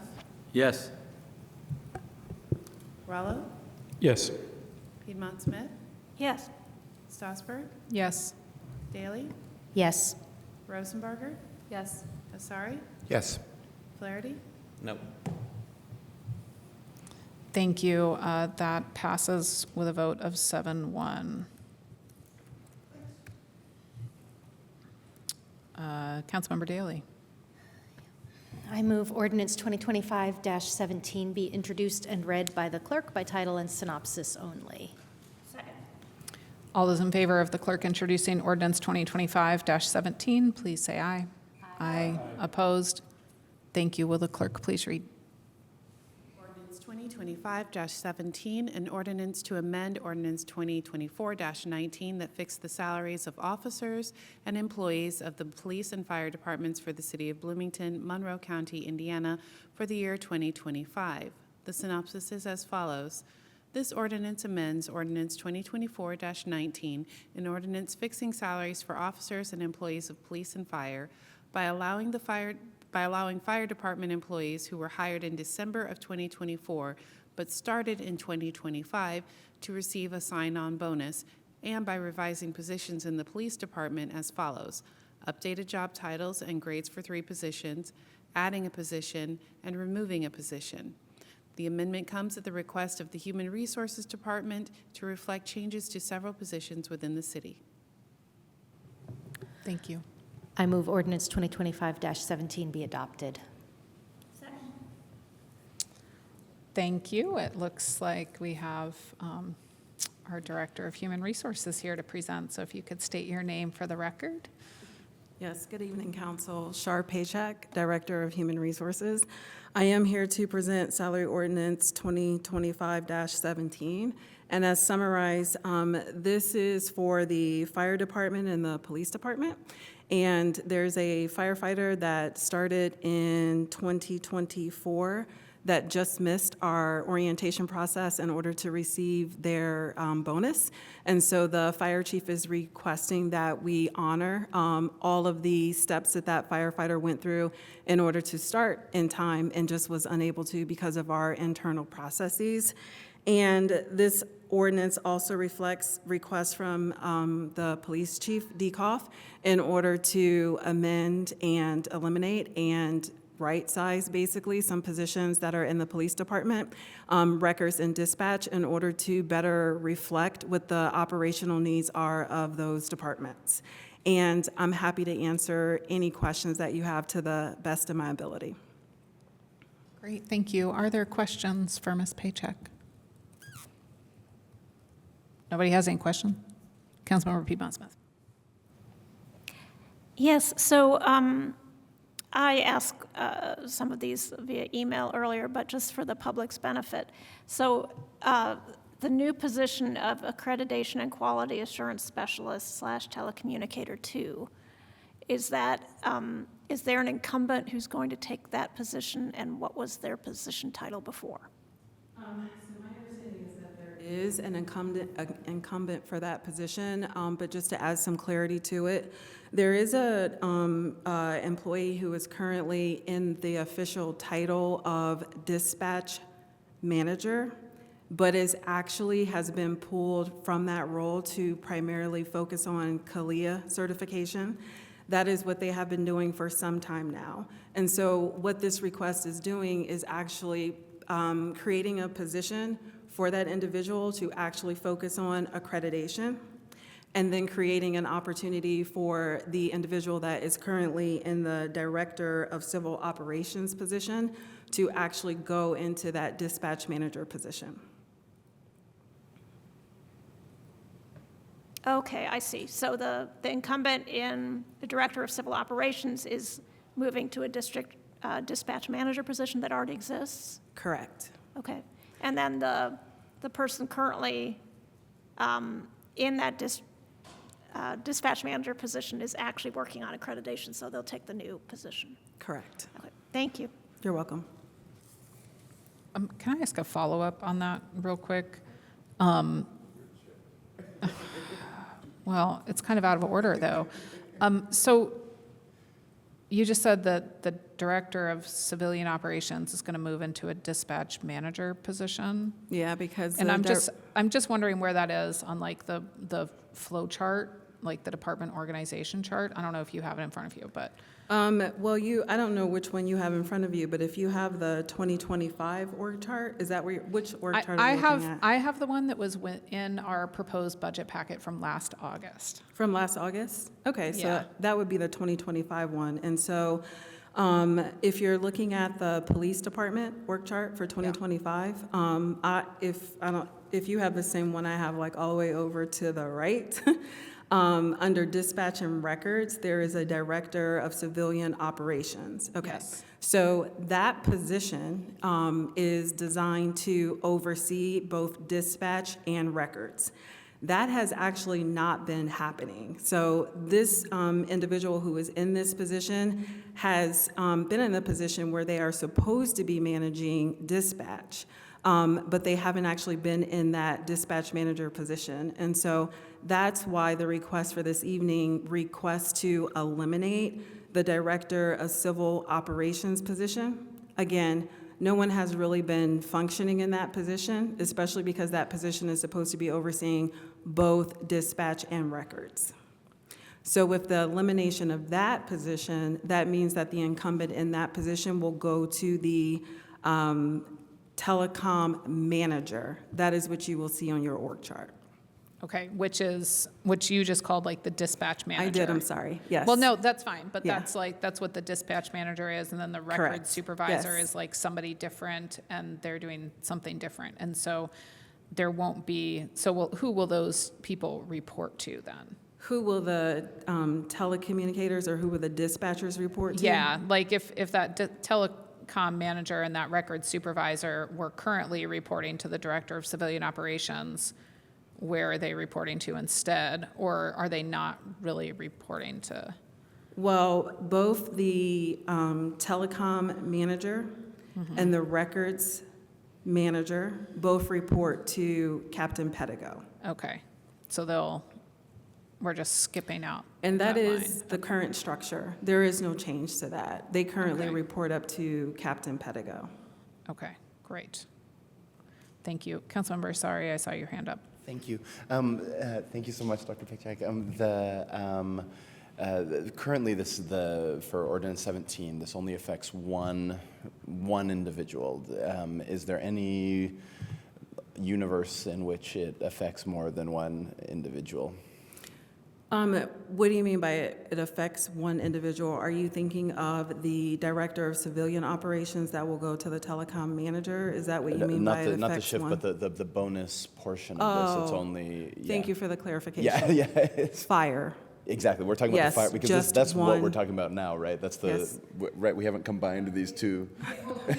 This one ordinance, it amends the public safety salary ordinance, so police, fire, dispatch, we're all in the same ordinance. So this ordinance has the line about the fire department and also has a second section about the dispatch changes.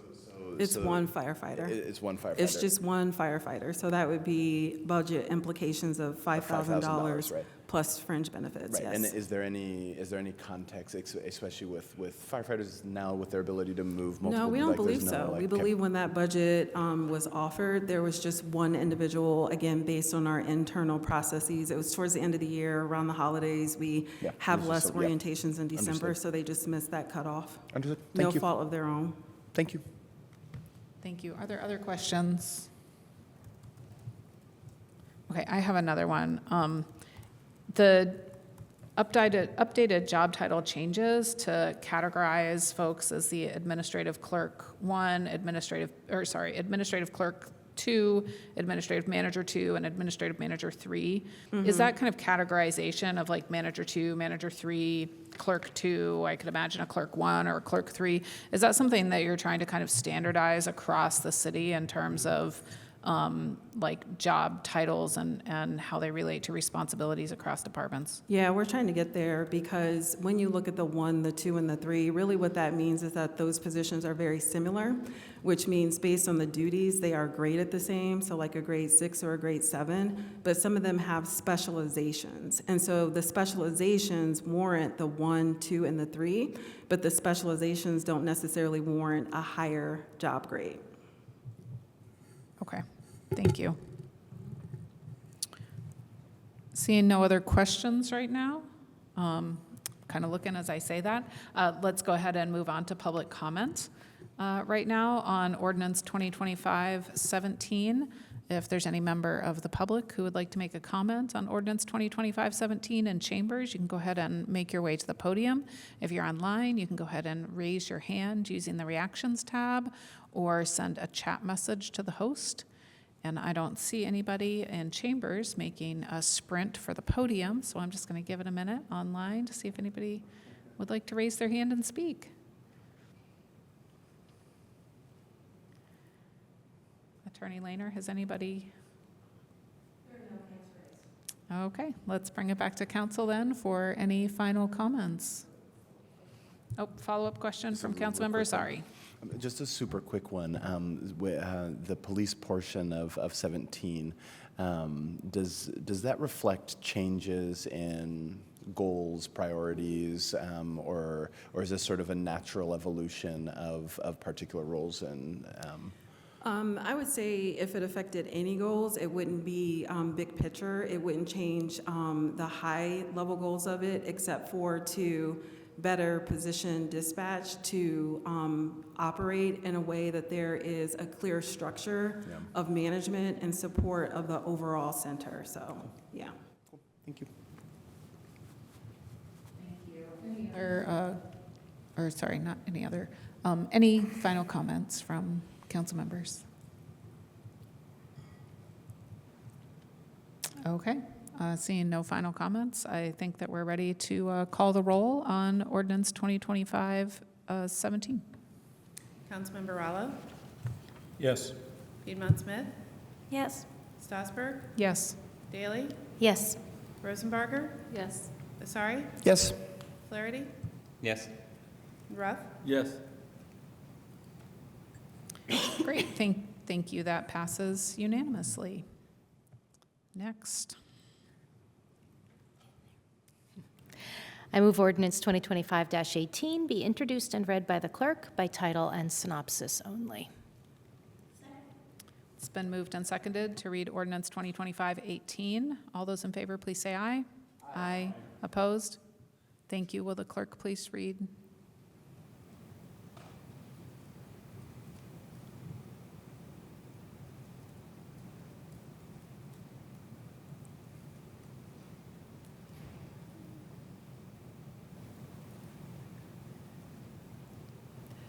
Ordinance 2025-18, an ordinance to amend Ordinance 2024-20 that fixed the salaries of appointed officers, non-union, and AFSCME employees for all the departments of the City of Bloomington, Monroe County, Indiana, for the year 2025.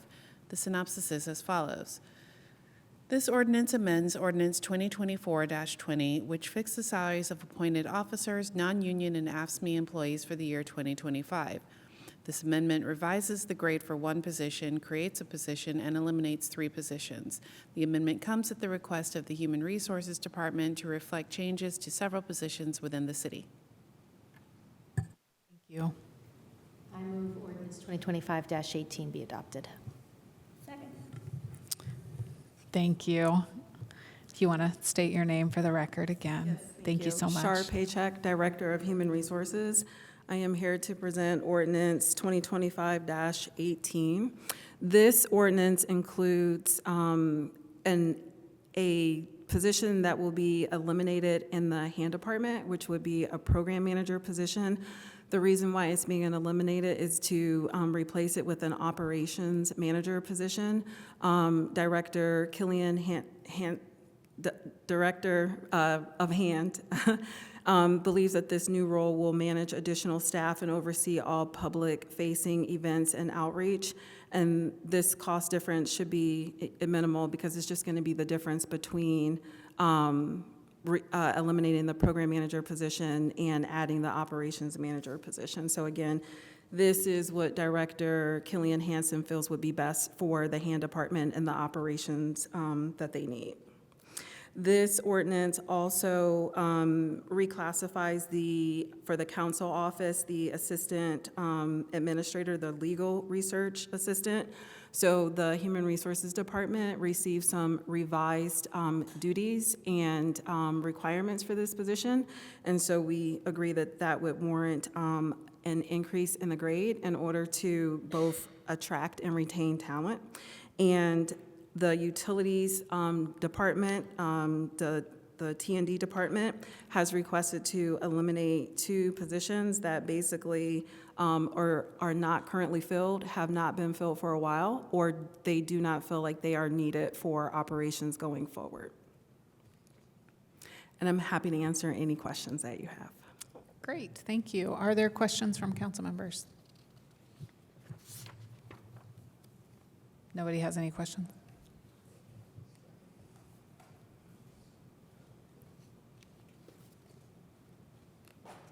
Councilmember, sorry. The first question that I have is for the hand position. Is this, are we, sorry, I'm speaking far away from the microphone. Is this an open position currently? Is somebody being moved into this position? Is somebody getting promoted? Like what's the status of that role? The program manager position is currently an open position. Okay. And I'm not sure what Director Killian Hansen has in mind as far as like any type of internal promotion related to that but position. so the new position will also be open. The operations manager position, yes. Okay, and so when we say that there's a neutral budget effect, it's that we've already budgeted for that position. But this person is at the same ranking as the program manager. Is that correct? No, so the fiscal impact would be the difference because the program manager position, I believe that one is maybe a grade 9. It's a 9, yeah. And then the operations manager position will be a grade 10. Oh, it is not. Okay. Yeah, so it's a higher grade. So there is a fiscal impact in the difference of that. And I think it's in the budget memo, but maybe a difference of 10,000. Okay. I can find it if you want it exact, but it's the difference. 22 cents according to your memo. Yes. That would be the difference in the grade 9 and the grade 10 if we budget to the midpoint, which is our practice. Yep. Excellent. As a follow-up to that, on the org chart, which one of those program managers is being eliminated? Because on the org chart, there's neighborhood services, affordable housing, loan and housing counseling, rental inspections, housing and construction, and historic preservation. I'm sorry, I don't have that information. I can find it. I can follow up with you. Director Killian Hansen was here just in case you had questions, but she had to sneak out, so I apologize for that. That's okay. I was just kind of curious, and then similarly, like how that is going to end up going into the org chart is also something I'm kind of curious about with that new position, because it's going to be a grade 10, so it's going to be a little above those program managers. So are they going to be like supervising some of those program managers? I Or- believe that the,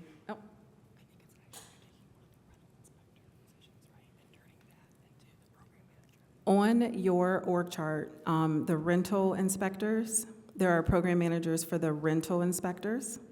This operations manager position will help to supervise those rental inspectors. Okay. And so Okay. your question of how they would fit into the overall org chart, they would oversee those rental specialists as a grade 10, but this department also has a grade 11 assistant director, and that grade 11 assistant director reports directly to the director, and they are more of the individual who would oversee all of hand in the absence of the director. Okay. Thank you. I'll ask Director Killian Hansen about more details of that, maybe in the budget hearings in August, how she wants to redo things. Okay. Are there other questions? We'll go to Councilmember Asari for a second round. Maybe just a super quick one. Could you talk about what the specific responsibilities of the research assistant for council that were in the new updated that sort of, what was new that led to it being reclassified? That is a good question. I don't have the position description in front of me. What would normally warrant a higher grade would be the number of years that are required, like the number of years of experience, and also the level of education. Those things would warrant a higher grade, and just an overall better outlined to better capture what the actual roles and responsibilities are of that person. So if they are of that position, if they are broader, if they are more advanced, if they require a more advanced skill set, once those things are introduced into a revised job description, that is when it is considered for a higher grade. So that's what would have been submitted for this position to warrant the grade increase. Are there other questions? I have one. In terms of those 2 utilities positions that are being eliminated, are there currently people in those roles?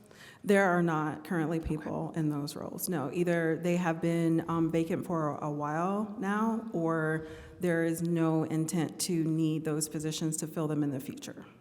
Okay, thank you.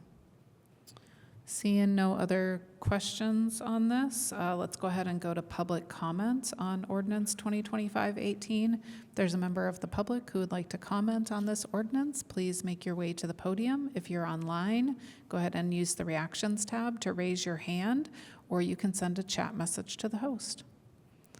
Once again, I don't see anybody rushing the podium here in Chambers, but we'll give it a minute to see if anybody online raises their hand or sends a message.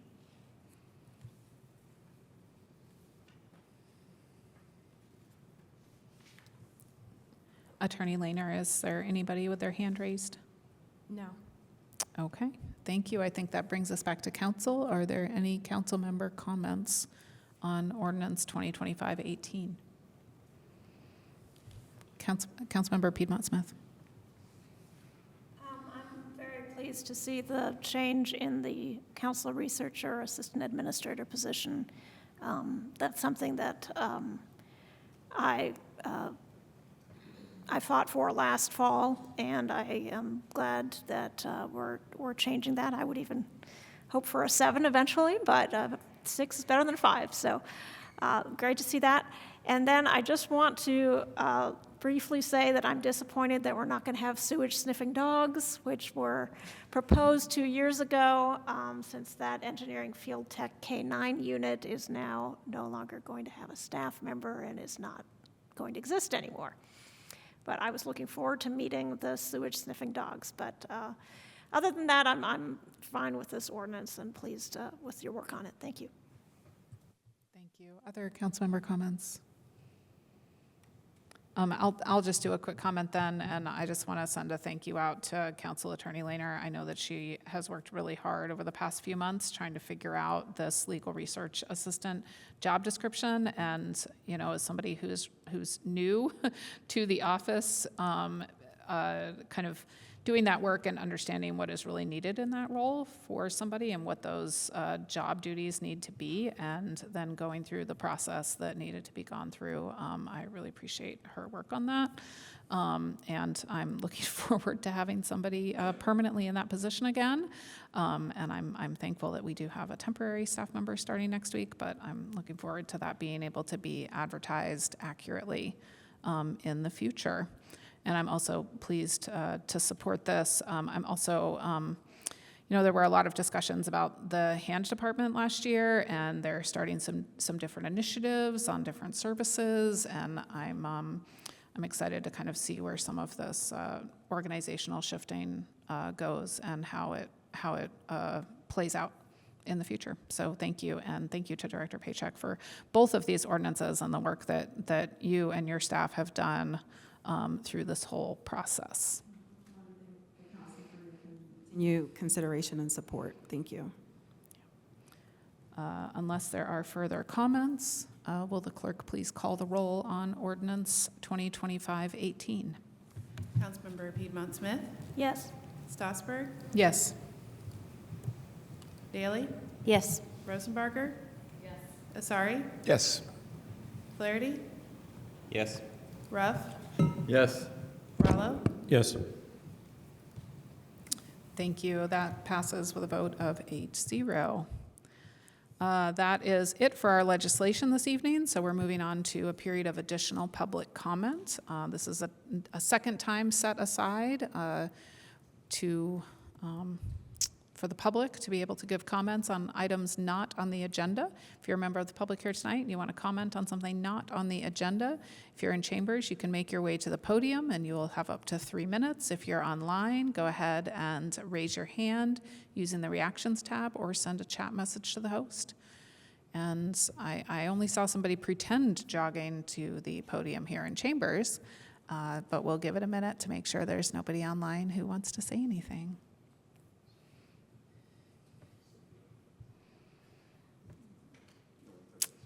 Council Attorney Lehner, is there anybody online who's raised their hand?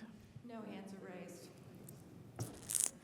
Okay, we're going to keep on going down our agenda then to matters of council schedule.